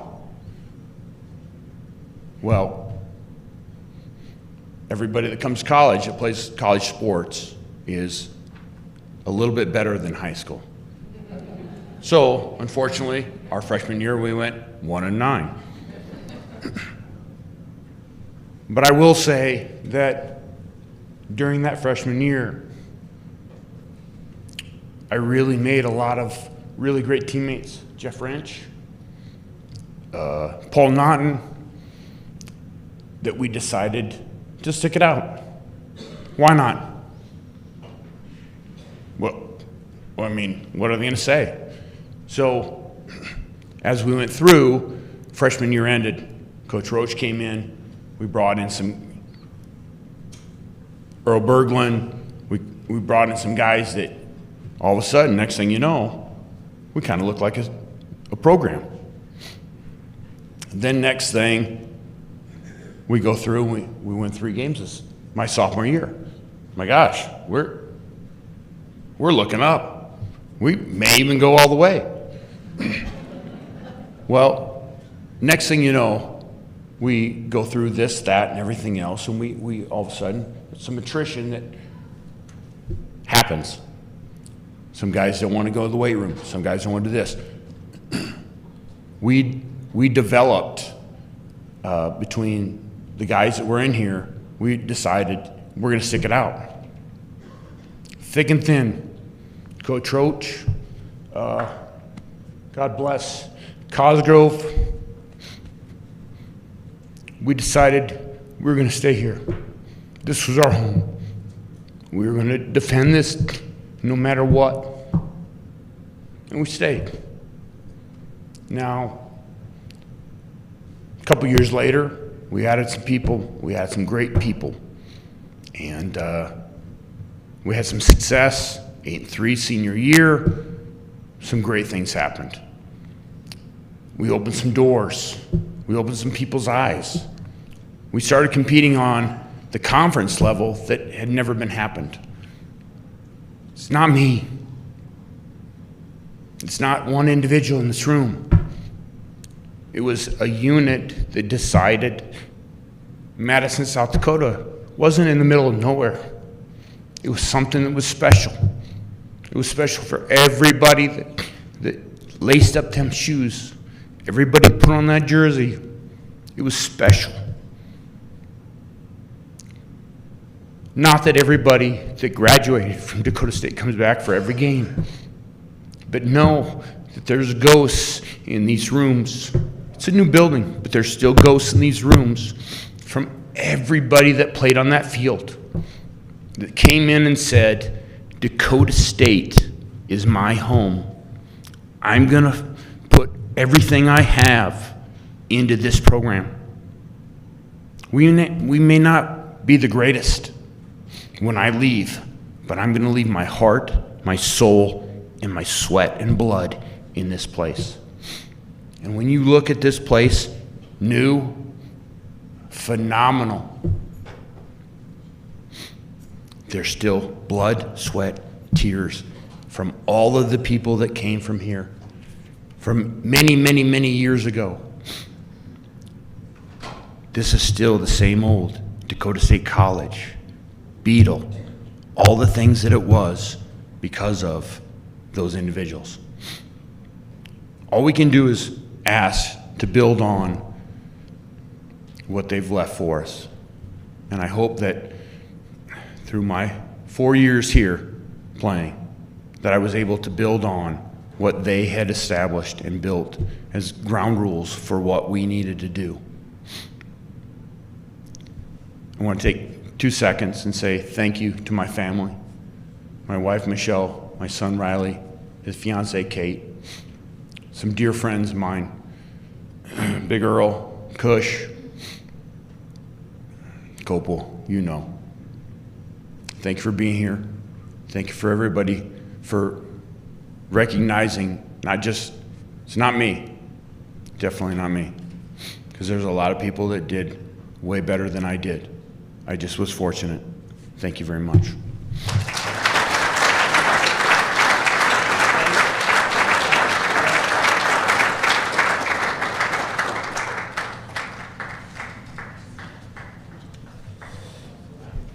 All right, thank you guys, and thanks, John, and congrats to Mike. All right, next we have Daryl Martin introducing Kim Nelson, and I believe we have this is going to be good. Oh, there it My name is. is Dale Martin. I'm a proud alumni of DSU class of 1980. It is indeed a pleasure to introduce the newest member of Dakota State University Hall of Fame, Kim Nelson. Now, I would be remiss if I didn't mention that I would not be introducing Kim if our friend and teammate, the All-American Mike Friedel, was still with us. Kim, Mike would be so proud of you for being bestowed this honor. However, Mike is here with us tonight. You see, as the fate will have it, Mike and Kim's children married, and they have a young child named Victor. So Victor, you're with me tonight as we introduce your grandpa. I hope DSU will be watching Victor for future DSU athletic stardom. He certainly has the DSU genes. Now, many of you probably don't know this, but a movie was made about Kim Nelson. It was called The Natural. Hell, it even had Robert Redford's looks. Kim is a natural athlete. Anything that requires athletic ability, Kim can do with ease. Heck, as if God didn't bless him enough, he can sing like an angel as well. Now, I have no proof of this, but I bet his parents, Andy and Audrey, had a ball in delivery. Growing up in Lake Benton, Minnesota with his dad as coach, Kim was the top athlete in every sport available. And when it came time to select a college to attend, there was no wonder why he selected DSU. You see, Coach Swisher recruited the top athletes from every small school around. Every one of his recruiting classes was an all-state team from small high schools around here. Most of us were quarterbacks because Swisher knew that usually the quarterbacks were pretty good athletes, and he recruited athletes, not positions. Another thing you may not know is that Kim Nelson was the best quarterback in DSU history that didn't play quarterback. You see, when he was recruited, there was a guy named Terry Kasperbauer 1 year ahead of him. Terry Kasperbauer was a very, very good quarterback, so it was going to be hard to unseat him. So Swisher knew that he had to get Kim on the field somehow, so he made him a wingback or a receiver. Now, I was a recipient of Kim's quarterback play while he was on the JV. We killed it when he was our leader. One small side note, now Tom Brady has nothing on Kim Nelson. Tom Brady only played quarterback into his 40s. Kim played full contact football as a quarterback into his 50s. Look at it. He could probably still play at 68. Now, the one thing that set Kim apart from all other players was his leadership skills. You will hear this word throughout this introduction. Kim was all about the team. I can tell you firsthand about this because when I came onto the scene as a receiver a few years behind Kim, he helped me learn how to play college receiver, even though it meant taking playing time away from him. Now, who does this unless he's thinking about the team? That's leadership, my friends. The one measure of one's leadership abilities is by how many times his teammates selected him as a team captain. Now, I don't know how many times Kim was selected, but I bet the over-under is 10. You'll have to ask Kim for that answer. I played football with Kim, but he also excelled in basketball and baseball at DSU. I watched him play both sports, and again, things just came so easy for him. If I were to pick one sport that I believe really stood out, it would be baseball. He was an all-conference player, and boy, could he field that ball. The ball would go in and out of his glove so quickly you wouldn't even see it. Watching him turn a double play was like magic. I played softball with Kim, and he was by far the best player on our team. On a side note, he could also drink more beer than anyone else. I'm just kidding. Upon graduating from college, Tim wanted to coach football. In summarizing his resume, it sounds like loose savings. 5 high schools, 20 conference championships, 1 state championship with numerous runner-ups and playoff wins, 2 undefeated teams, 15 Conference Coach of the Year awards, South Dakota Regional Coach of the Year, City Coach of the Year 3 times, Minnesota Metro Coach of the Year. Now this one sticks out for me because I lived in the Minnesota metro area at the time. And there was a guy by the name of Mike Grant. Yeah, that's Bud Grant's son, who coached in the metro area. And this recipient, or this award was kind of an annual Mike Grant award. Not that year. Kim won it. All-Star Coach 9 times.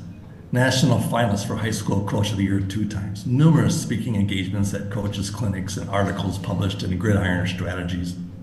In 2000, he received the American Youth Character Builder Award from Character Counts. He received an award of gratitude from the Communication Services for the Deaf, where he was nominated by one of his own former deaf players. Active in South Dakota Football Coaches Association, where he served as president in 2012. Inducted into the South Dakota Football Coaches Association Hall of Fame in 2017. I followed him to many Friday night games throughout South Dakota and Minnesota, and he won everywhere he went. Why? I think it's leadership. His kids brought into what Kim was all about. He could relate to each kid on a personal level. I bet that if you asked his players what they liked most about Kim, they would say that he was a player's coach. He demanded perfection, but they could also talk to him about anything. In addition, players like to win, and they knew if they bought into what Kim was selling, they were going to win. Kim would adjust to the athlete he had. If he had a good quarterback, he would throw the ball all over the place. If he had a stud running back with a great old line, he could run it down their throat. He was flexible, and that is what it takes to be successful in high school football. Kim's overall record is 314 wins, 154 losses. Kim Nelson holds the South Dakota record for the most wins as a high school coach. Now let that sink in for a while. One of our own is the most successful coach in South Dakota history. I think that deserves an applause.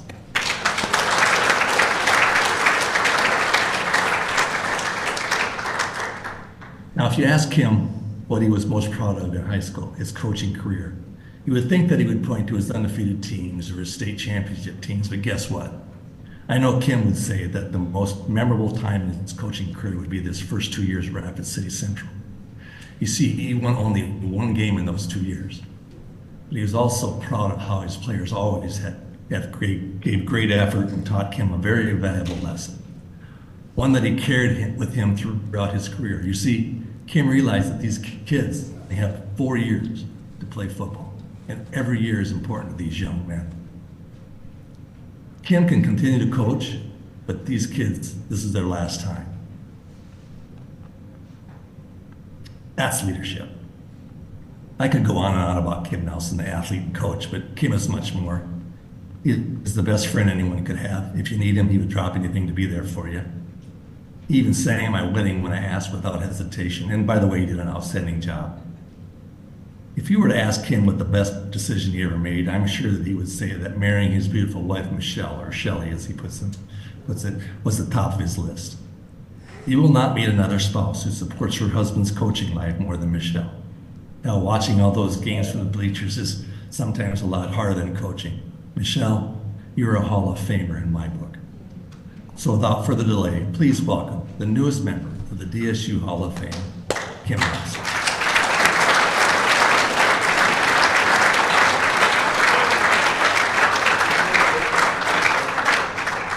I think they'll need a picture here.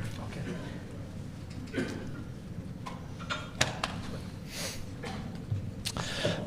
Wow, Dale, I thought I could sit there and listen to that introduction all night, and I thought for a while I was going to have to.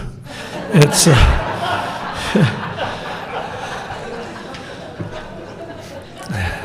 that sucker cost me a lot of money to get him to say all that stuff. I just want you to know. But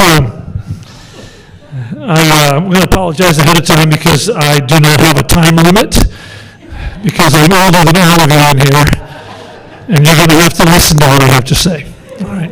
So, first of all, congratulations to all the Hall of Famers tonight. I've been to several of these here at Dakota State, and it's just always terrific to hear the great stories about all the people that have gone through this school and had success here and success other places. So congratulations to all of you, and I really appreciate having some time here for you. I really think it's exceptional that you've chosen a trainer. Brent, I played when Kathy Courtney was our trainer, and you're in great company. She's amazing.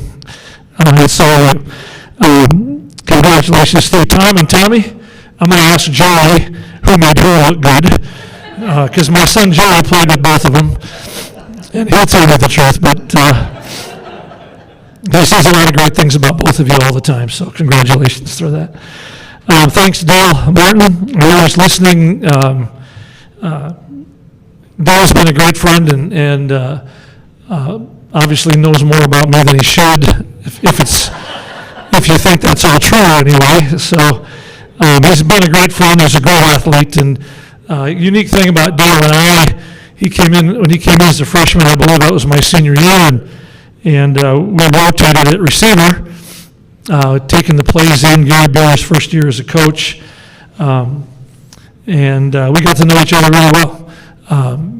And lucky enough that we've been able to stay in touch throughout our lives I hate to say this, but it's been 50 years since that happened. So do the math. It is what it is. Okay. But Dale's become a very famous, not famous, but he's famous in my head, a very outstanding businessman. I don't really know what he did for a living exactly, but he made a lot of money doing it, and I'm proud of him for that. He always stayed in touch over the years, and you might not know her, but he mentioned Mike Friedel, my roommate and one of my best friends ever. We were captains together, and Dale was golfing with one of his attorney friends, that's who I hung out with. All right, well, Mike had his accident in Wyoming years ago, and because of Dale's relationship, I know that Mike's family was taken care of. And Dale's wife, Tammy, good friend of ours, her parents, Bob Oss and Virginia Oss. Bob was a teacher for a long time at Dakota State. A lot of you probably know him. So we knew Tammy a long time before we knew Dale, but she's a lot nicer than he is. But no, we'll have them both. I want to draw your attention to the program, and the little section where my name is, there's a picture of me in some really sexy shorts. I don't wear those anymore, but I want you to take a look at number 7. Anybody know what number 7 is? Carlos Cornet. Yes, and even though you maybe didn't believe him when he told you, he was an athlete at one time too. All right. And I got the privilege of coaching Carlos at quarterback for a year at Dakota State. So what a guy, though. Carlos has single-handedly turned the Dakota State website into a rabbit hole. That's my wife and I was sitting at home, and I can't find her anywhere. I look downstairs. She's in front of the computer looking at pictures of herself and she didn't do that. But pictures of us and our friends back in the day, and a lot of those old people are in the back right now. And I just want you to, I appreciate Carlos for what he's doing. He's really brought Dakota State and a lot of us together for some things, and I used to think Facebook was a waste of time. And now the only thing I go on there for is to see what Carlos put on today. But he does a great job promoting the school, and he's been a great friend of mine for a long time. All right. One word describes my career as a coach, and that word is lucky. Honestly, I'm not trying to do the false modesty thing. I've been lucky in so many ways. So buckle up, I'm going to tell you about some of it. Fat chance it's going to be quick, but it's going to take a little time. I'm lucky to have the parents that I've had. My dad was my coach in every sport that I ever played. We lived in a small town. He coached at Hurley. He coached at White before it was Gilbert High School. He coached in Lake Andes, South Dakota. And then we finally moved to Lake Benton, Minnesota, and he coached there for over 30 years. Always played 9-man football. Very proud of that. And I know that, like Dale said, Joel Swisher recruited a lot of 9-man football players in South Dakota and won a lot of football games with those guys. But I learned so much about sports from my dad, not just life, but sports from my dad. And I learned to carry much of that over into other parts of my life. Things like hard work, perseverance, the importance of doing the little things right. He knew more little things about coaching than anybody I ever knew, and maybe more about baseball than any sport. And he became a Hall of Fame football coach in Minnesota. All right, but he taught me so many things about preparing to play and doing the right things so that you can perform on game night and so on. When you got hurt, you got up and you sucked it up and you played. All right, I learned that from him. I'm going to ask my sister Nick to help me out with this one. She's over here. Anytime we had a little scuffle or a little scrape, we kind of whining or crying to our dad. What did he always say? Better when the pain goes away. It'll feel better when the pain goes away. And he would always sing it to us and do a little dance and clap his hands and and we got so mad at him that we kind of forget about how bad you feel. And pretty soon the pain went away. And I was just ticked off about that all the time. But he was that guy. And I also learned, some things from my dad's mistakes that he made, not just as a coach, but sometimes as a parent. You kind of wonder why the heck they said that or did that or something. But that's where my mom came in. My mom was the one that filled in the gaps with common sense, kindness, and love for our children. Okay. My dad was a tough guy. He was an old school coach, and he parented the same way, I thought.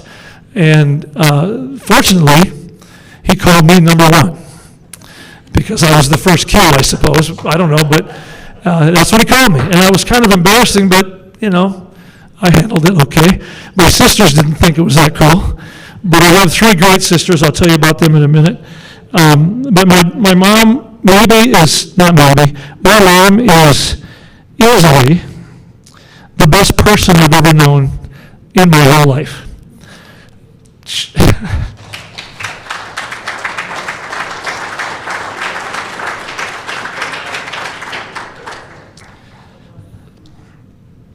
She's been to so many of my football games. I don't want to do this, but and now she's married to Marlon Thompson, and I'm really happy.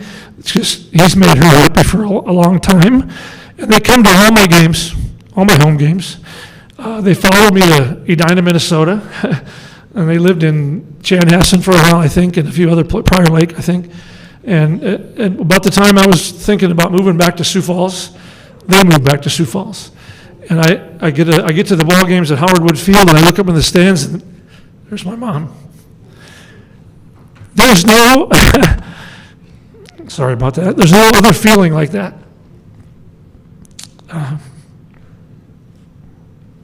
Okay, I got 2 pages here, I gotta get going. All right.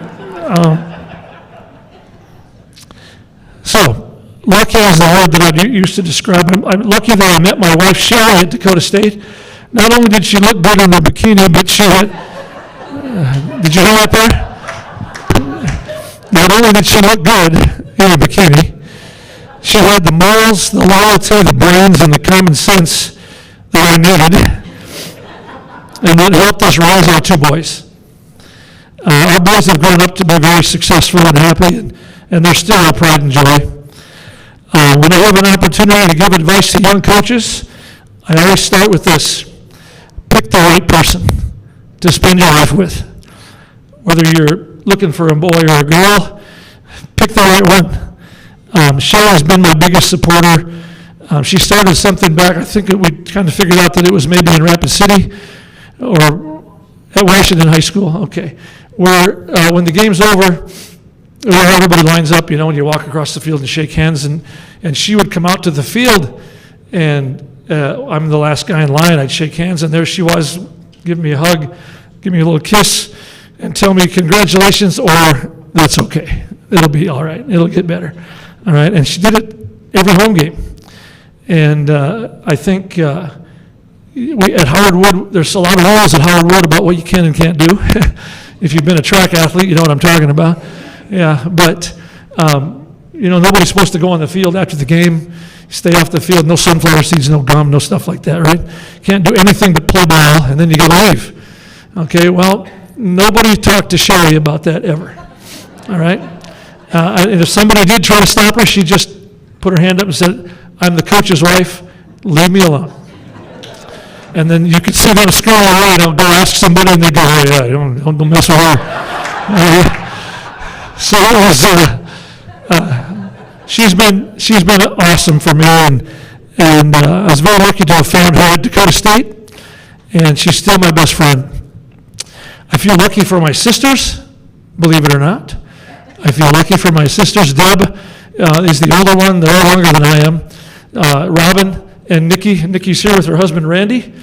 They both live in Apple Valley in the Twin Cities. And I'll tell you what, if you're looking for a party, call them, all right? All right, because no matter what they're doing, if you call them, they'll host it, they'll feed you, and you'll have the time of your life, all right? Because they are awesome people, wonderful people. My sister Deb runs an in-home care company that she started herself in the Twin Cities in Edina, and I'm telling you, she went from 0 to now she's ready to sell it for enough money so she can retire. And she's been doing it at least 15, 20 years, I don't know.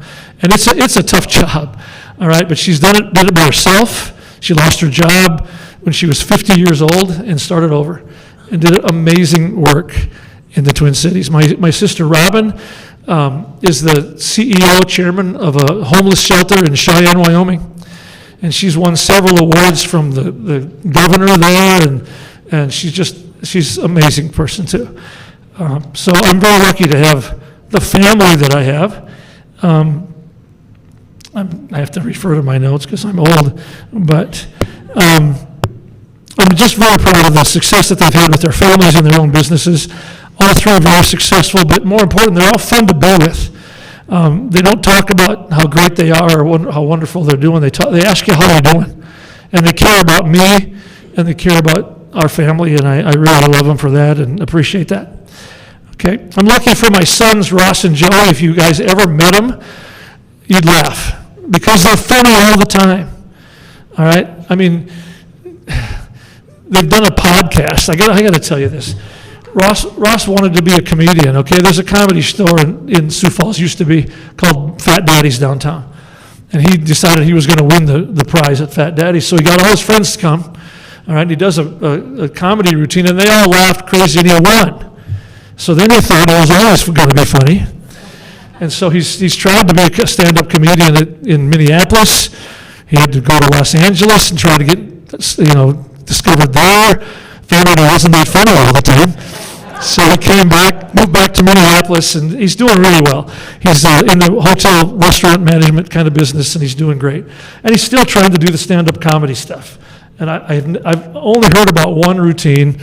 I shouldn't even tell you this, but he and Joey did one together in a little restaurant, or a little cafe restaurant in Sioux Falls. And their actors called the Nelson Triplets. And they walked out on stage and they set a stool down, and they went back and they got this big jar, and it looked like a jar of formaldehyde, and inside the jar was a plastic baby, all right, a fake baby.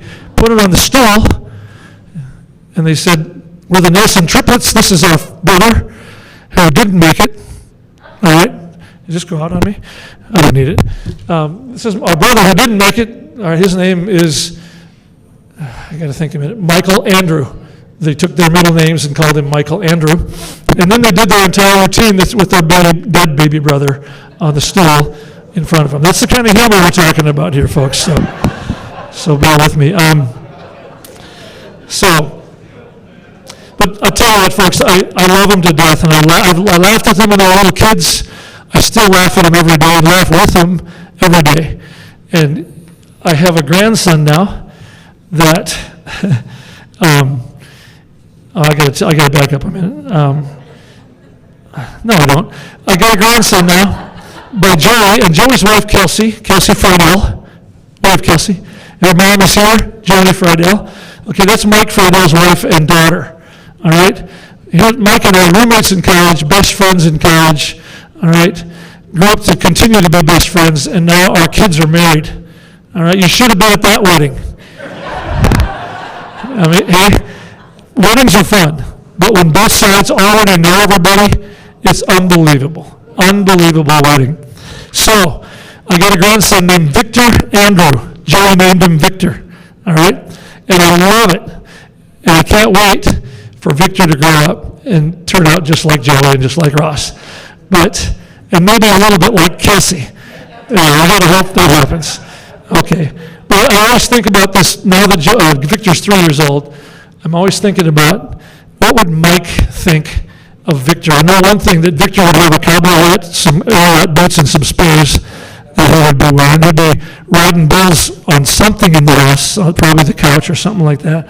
And Mike would be loving every minute of it. So our family, guys, you know this as well as I do, our families are the most important part of our life. And I've been so blessed with these people to be in my life for this long. So I'm thankful for that. I'll try to get to the end here. I'm sorry to keep you here so long. But in every school that I taught and coached at, I was really lucky to have worked for some tremendous people. Administrators, athletic directors, coaches, players, from whom I learned all kinds of things, but about work and life and coaching. And I will refer to one thing that Dale told you. I don't know if you heard it all, but I did learn my best lesson about coaching when I was in Rapid City. To tell you the truth, when I started in Millbank was the biggest school in our conference. We had the best players every year, and I was young enough and stupid enough to think that's because of me. I thought I was the greatest coach on the planet at the time. All right, and I went to Rapid City, found out that's not true. I went 1-17 the first 2 years, and I didn't know. I wasn't sure what to do, because I hadn't gone through that at Millbank. All right, and I was lucky enough to have 2 good classes in a row, and we won some games, and we had 4 winning seasons after that, and I was able to get a job at Sioux Falls, Washington, and some other, good jobs down the road. But what I learned when I went to Rapid City, it's not about me. Coaching is never about me when I'm the coach. If you're a coach and you're going to do it for your whole life, like I've done, 46 years I've been coaching, I'm still coaching, and I'm probably going to coach until I can't coach anymore. All right? But I found out, I learned this lesson from Rapid City, that it's not about me. I had some players, we were 0-9 my second year there. We were close in a lot of games, but we never won a game. And the last game gets over with, 3 or 4 of the seniors come up to me and says, "Coach, thanks for being here for us. I just wish we had one more game." And I realized they lost every game, and they want to play another one. That's what coaching is all about. And I learned it from having my 2 worst seasons ever. So we can always learn, and I hope we always do. I have a few things I got to tell you about Dakota State that you maybe don't know. I was lucky to be recruited by Joel Swisher. You heard that before. 15 minutes listening to the Swish, and I didn't want to play for anybody else. The guy, Charlie Bliss, if you know Charlie Bliss, quarterback from Chicago. Swish went to Chicago and recruited him, and he came back and he got to Madison. And he thought, what am I doing here? I mean, a guy from Chicago. And Charlie said, he was interviewed by the Argus Leader, what brought you to Madison? And he says, Joel Swisher could sell an icebox to an Eskimo. And he convinced me that it was the Notre Dame of South Dakota. And that's what I tell everybody. Where'd you go to college? To the Notre Dame of South Dakota. And when I tell them, they go, oh, come on. I said, well, yeah, should have been there because you missed it. So Swisher was the guy that I wanted to play for after 15 minutes. And after playing for him for 3 years, I wanted to be a coach because of him. And he was one of those guys, either you're his guy or you're not. It was kind of black and white with Swish. There's a lot of guys on our team that couldn't stand the guy, okay? But I love the guy, and I think he liked me a little bit, and he found a way to get me on the field, and I appreciated that. I had Ed Harder for a basketball coach my first 2 years. Those of you that know Ed Harder, one of my favorite human beings ever. I mean, he's an awesome guy. I got to tell you, I'm going to tell you 3 short stories about him. My first game, I'm a freshman. I make the varsity team, believe it or not, and I'm the 12th guy on the bench. I warm up for the game. First home game, I'm just pumped. All right, we get done warming up. We go back in the locker room before we make our last little adjustments. Head coach is going to make a big speech, right? I'm sitting next to Mike Peterlines. I don't know if you know Mike, but leading scorer, best player on our team at the time. I know this is much longer ago than most of you were probably not alive yet, some of you, but Mike was a great player. And I'm sitting next to him, maybe some of it will rub off. And Ed gets in and he goes, hey guys, I've been watching those other guys, that team that we're going to play. And they're a lot bigger than we are, but fellas, I think we're a lot slower, let's go. And I jump off the bench and I stop and I look back at Mike, he goes, yeah, he said slower. And I thought, is this college basketball? And I just realized after, the next month or so working with Ed, that's Ed. Very low-key guy, never got too fired up. Great coach, great person, and a great guy to know. I have to tell you this too, that early in my freshman year on the basketball team, we get done with practice, and Ed goes and grabs a basketball, he walks to half court, and he says, hey, if I make this shot, you guys have to stay and run. If I miss, you can go home. He's standing at half court on the sideline. And I'm kind of thinking, this guy's not going to make this. I start walking off the court, and I see all the seniors are walking over to the end of the court like they're getting ready to run. And I'm going, what? So Ed grabs the ball, stand at half court, does a couple of these, flips it underhanded. It's heading for the rafters, and I go, no way. It comes down, it bounces in the middle of the lane, hits the backboard, and goes in the basket. And so we ran. And I found out that he makes about 2 out of 3. Because he made 2 more that year, and we ran every time. And I thought, how does a guy learn to do that, or teach himself to do that? But he was just that unique of an individual. One more story about Ed, I'm sorry. I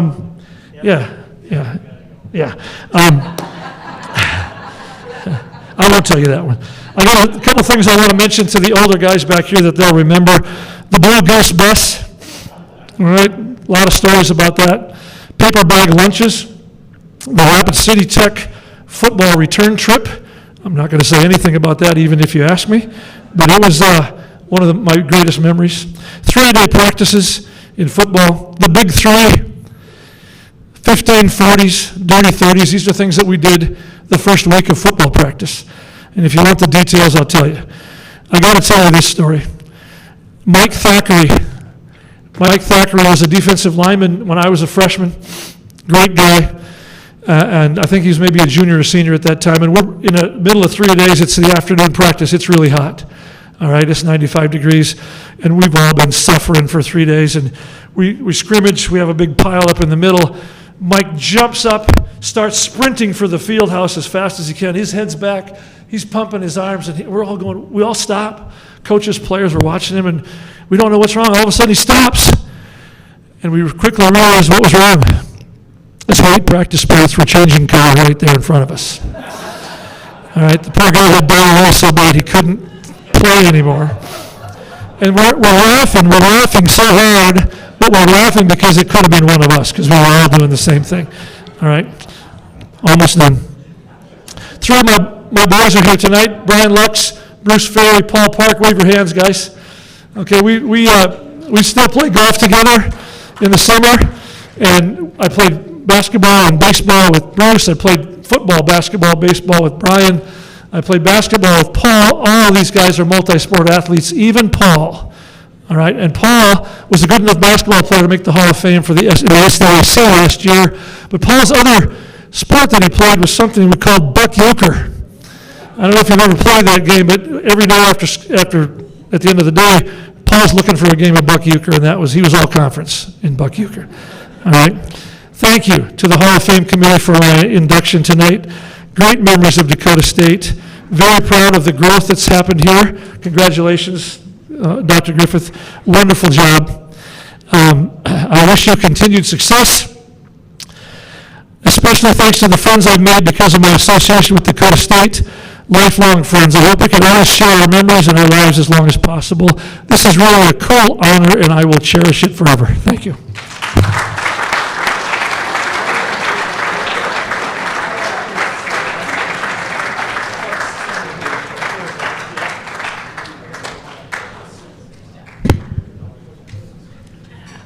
All right. Bruce, Ferry, you out there? You tell me to get us in here early so we can get going. We're taking too long. Talk to your pal. Thank you, Kim. Congratulations. Next up, we have Mike Caton, who's back up, introducing Jeff French.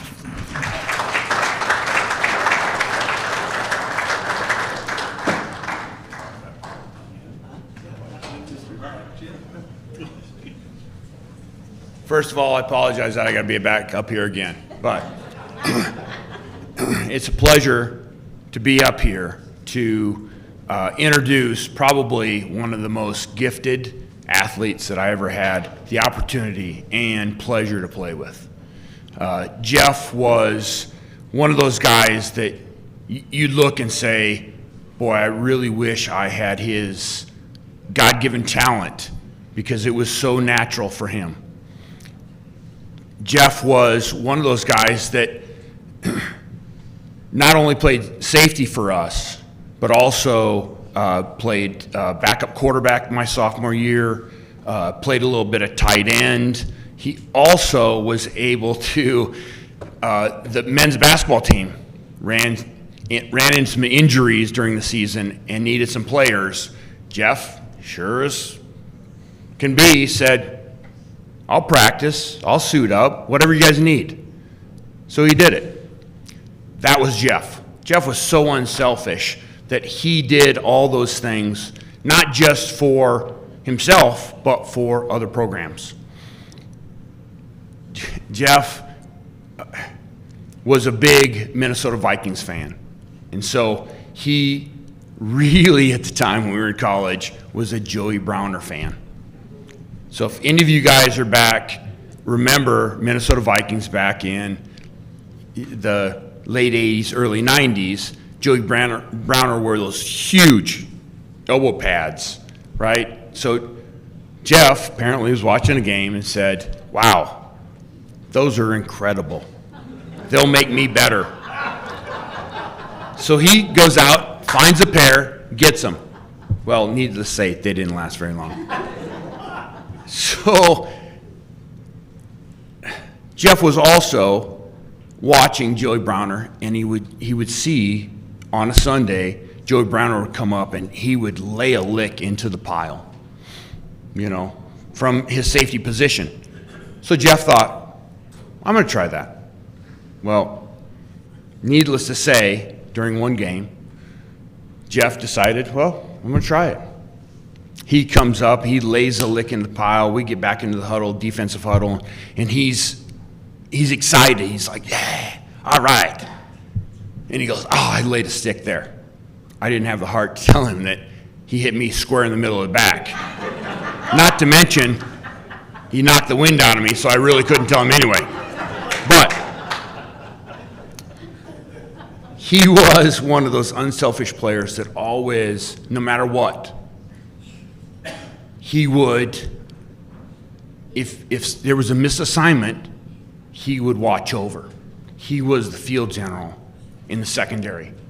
So if, and it's me, embarrassing saying, I get into that mucks, into the middle, the line of scrimmage, and no man's zone. I'm like, oh crap, that was my guy. I'm like, Matt, so I continue on. Quarterback delivers the ball. I look back, there's Jeff, intercepts it. I'm like, I don't feel so stupid now. So Jeff was one of those guys that always had your back, no matter what. You miss an assignment, he covered you. You need a friend to talk to, he was there. So it is with great pleasure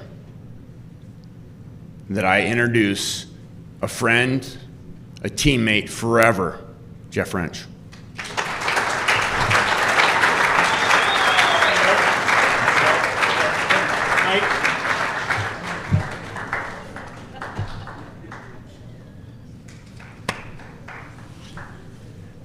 I don't care how great the other speeches were. Everybody's going to remember me because I'm on this thing. So I got you all beat. Don't matter what I say from here, right?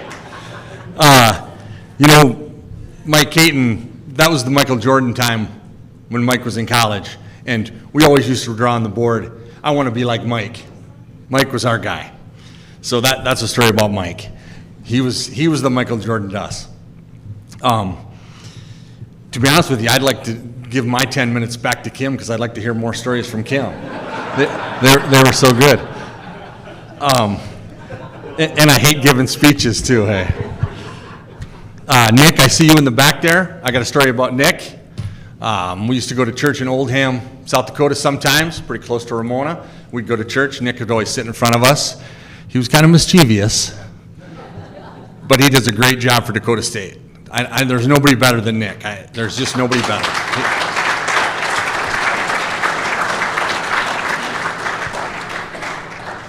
Bud, it's probably time to remove the interim. I told him that when he called me. So that's my vote right there.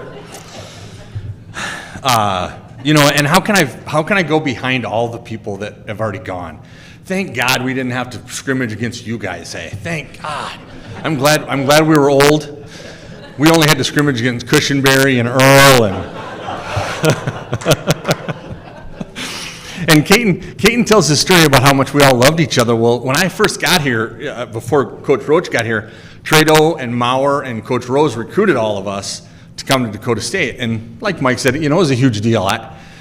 Recruiting nowadays is crazy, but for us, if they would call us on a Tuesday or come out to our house on a Saturday to have lunch with us, it was like, wow, we are big time. This is something, hey. This is cool. But, so I got recruited to come to Dakota State to play offense, and trust me, my two good buddies here, now we've become lifelong friends, and we would just do anything for each other, and that's how our whole team was. But trust me, when I was a freshman, I was pretty lippy, and I thought I was really probably pretty good, and I was on offense, so I guarantee you they did not like me. I think there was a party at the Point one time where I think I almost got thrown in the fire. I think it was pretty close. But then Coach Roach came and, like Caton said, we didn't have a great year. I thought we had a pretty good team. I think we were on the cusp. I always thought that year. Obviously, it didn't work out. Coach Roach came, and he came to us after the first couple of practices in the spring, and he said, I just don't think you can throw well enough or run fast enough or are smart enough to probably play quarterback. Okay, so we're going to move you to defense. Okay. And I'm an 18-year-old kid. I'm like, well, okay. I mean, my dad has said that to me 1,000 times. Saying, and Kim, unlike you, my mom was the exact same. Well, you better get out and practice some more. Get going. You guys are going to Dubrook on their homecoming, and they bring fire trucks around the town, and you guys are never going to beat them. There's no way you're going to beat them. I said to my dad, we're going to beat them by 40 points.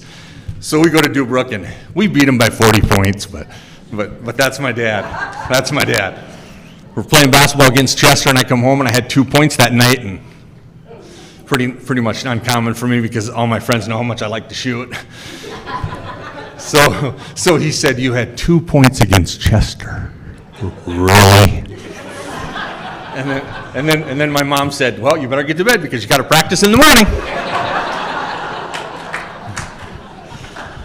But listen, like Kim said about, and all of you guys have said about your parents and the strong background. I mean, there's not enough I could say about my parents. I mean, it is dusty in here too. I don't know what's going on. But they've just been the two best people. I don't know. I couldn't have ever asked for two better parents. And my mom is probably better than your mom, Kim.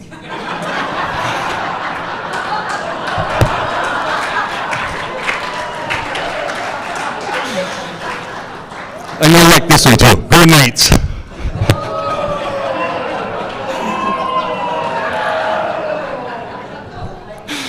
Now I gotta hurry this up because I gotta hurry this up now because my son still goes to Augustana. I'm pretty sure he wants to get back to the crowbar, so we gotta get this moving here. We gotta get this moving. Denise, I have not forgot it's your birthday. Happy birthday to my friend Denise. She's 42 today, give or take. Oh, and Monty, I forgot to tell you, start the clock. Start the clock. We were football captains' parents together, and so we'd have meetings, and he'd start the clock, and we'd had 15 minutes, and a minute over 15 minutes, we're out. That's it. That's it. To my sisters, my brother who's not here, I know it's hard that I was always the favorite. And I know that continues even today. I try not to be so good, but I just can't help it. I just can't help it. And you track people? You know, I'm going to tell you, the football team is a little more mischievous than you track people. We're going to try to save these stories because my mom and dad are here, but there was a Camaro that went across the football field one night, real late.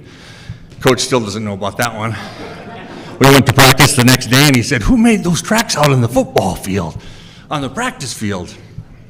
I looked at Paul and I said, so we kept that to ourselves. But that was us. I don't think we caused any damage though. But and like the other six inductees have said, this is not about me. Hey, I was not that great of a football player. I love playing with my teammates. I wanted to try harder for them. I wanted to do the best I could be for them. Caton's right. I probably cared more about knowing what everybody was supposed to do on a play so that no one screwed it up. That was probably the biggest thing for me. I wanted to make sure everybody was in the right spots. I wish Paul was here. You know, Caton, Paul, and I were good buddies. We were roommates. He's a great football player. I mean, these guys made me look good. They just did. I could catch and I could run a little bit, but they made me a good football player.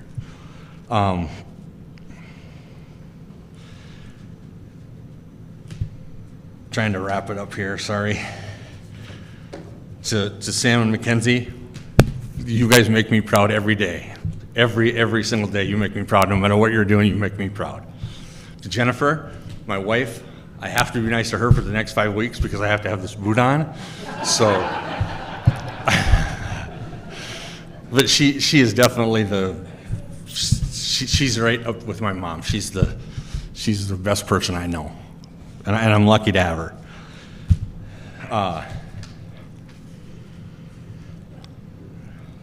And what a place this is. Hey, how awesome is this? right? How awesome is this place? And I'm so thankful when I got that call. I was shocked because again, I'm not that great, but I don't think anybody realizes that. But I was so happy because I got to reconnect with a whole bunch of people and see people that I haven't seen for a long time, Detmans, Farrells, and people at Threadgold, and people like that, Paul, that I haven't seen for a long time, and be able to come back here and go to these football games. It's such an exciting place. It's such an exciting time for Dakota State. We're on the cusp of something really, really, really special here. Really, really special. Charlie, I don't know how you ever caught her.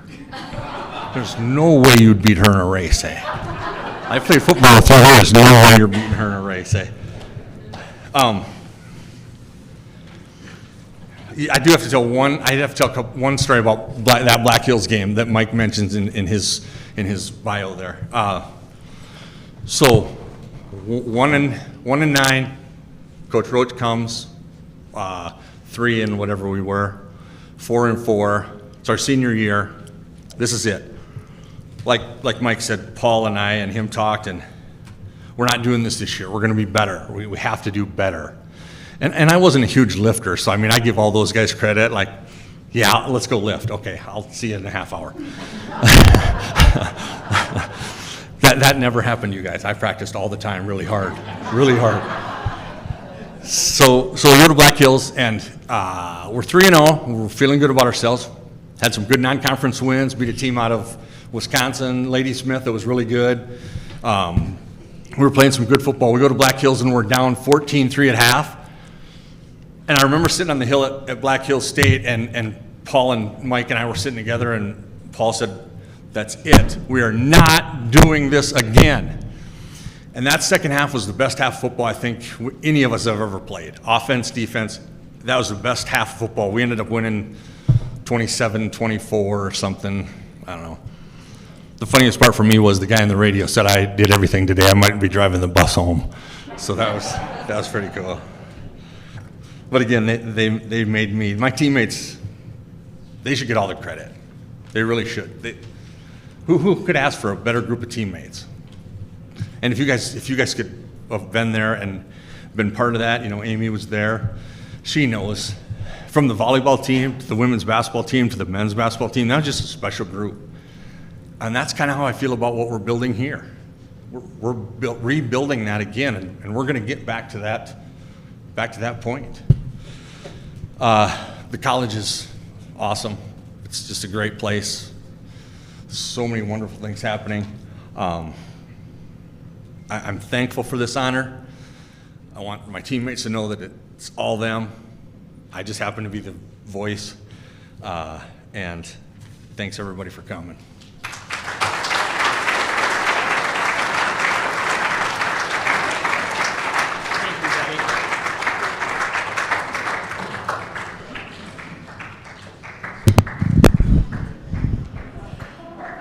Okay, thank you so much. Lots of great stories and introductions. At this time, reminders, couple things. People at the tables, please take your flowers or the centerpieces and the flags. Inductees, the boxes obviously are yours. All 7 inductees, please meet in the back corner for pictures. And with that, we are at the conclusion of this, which is right now.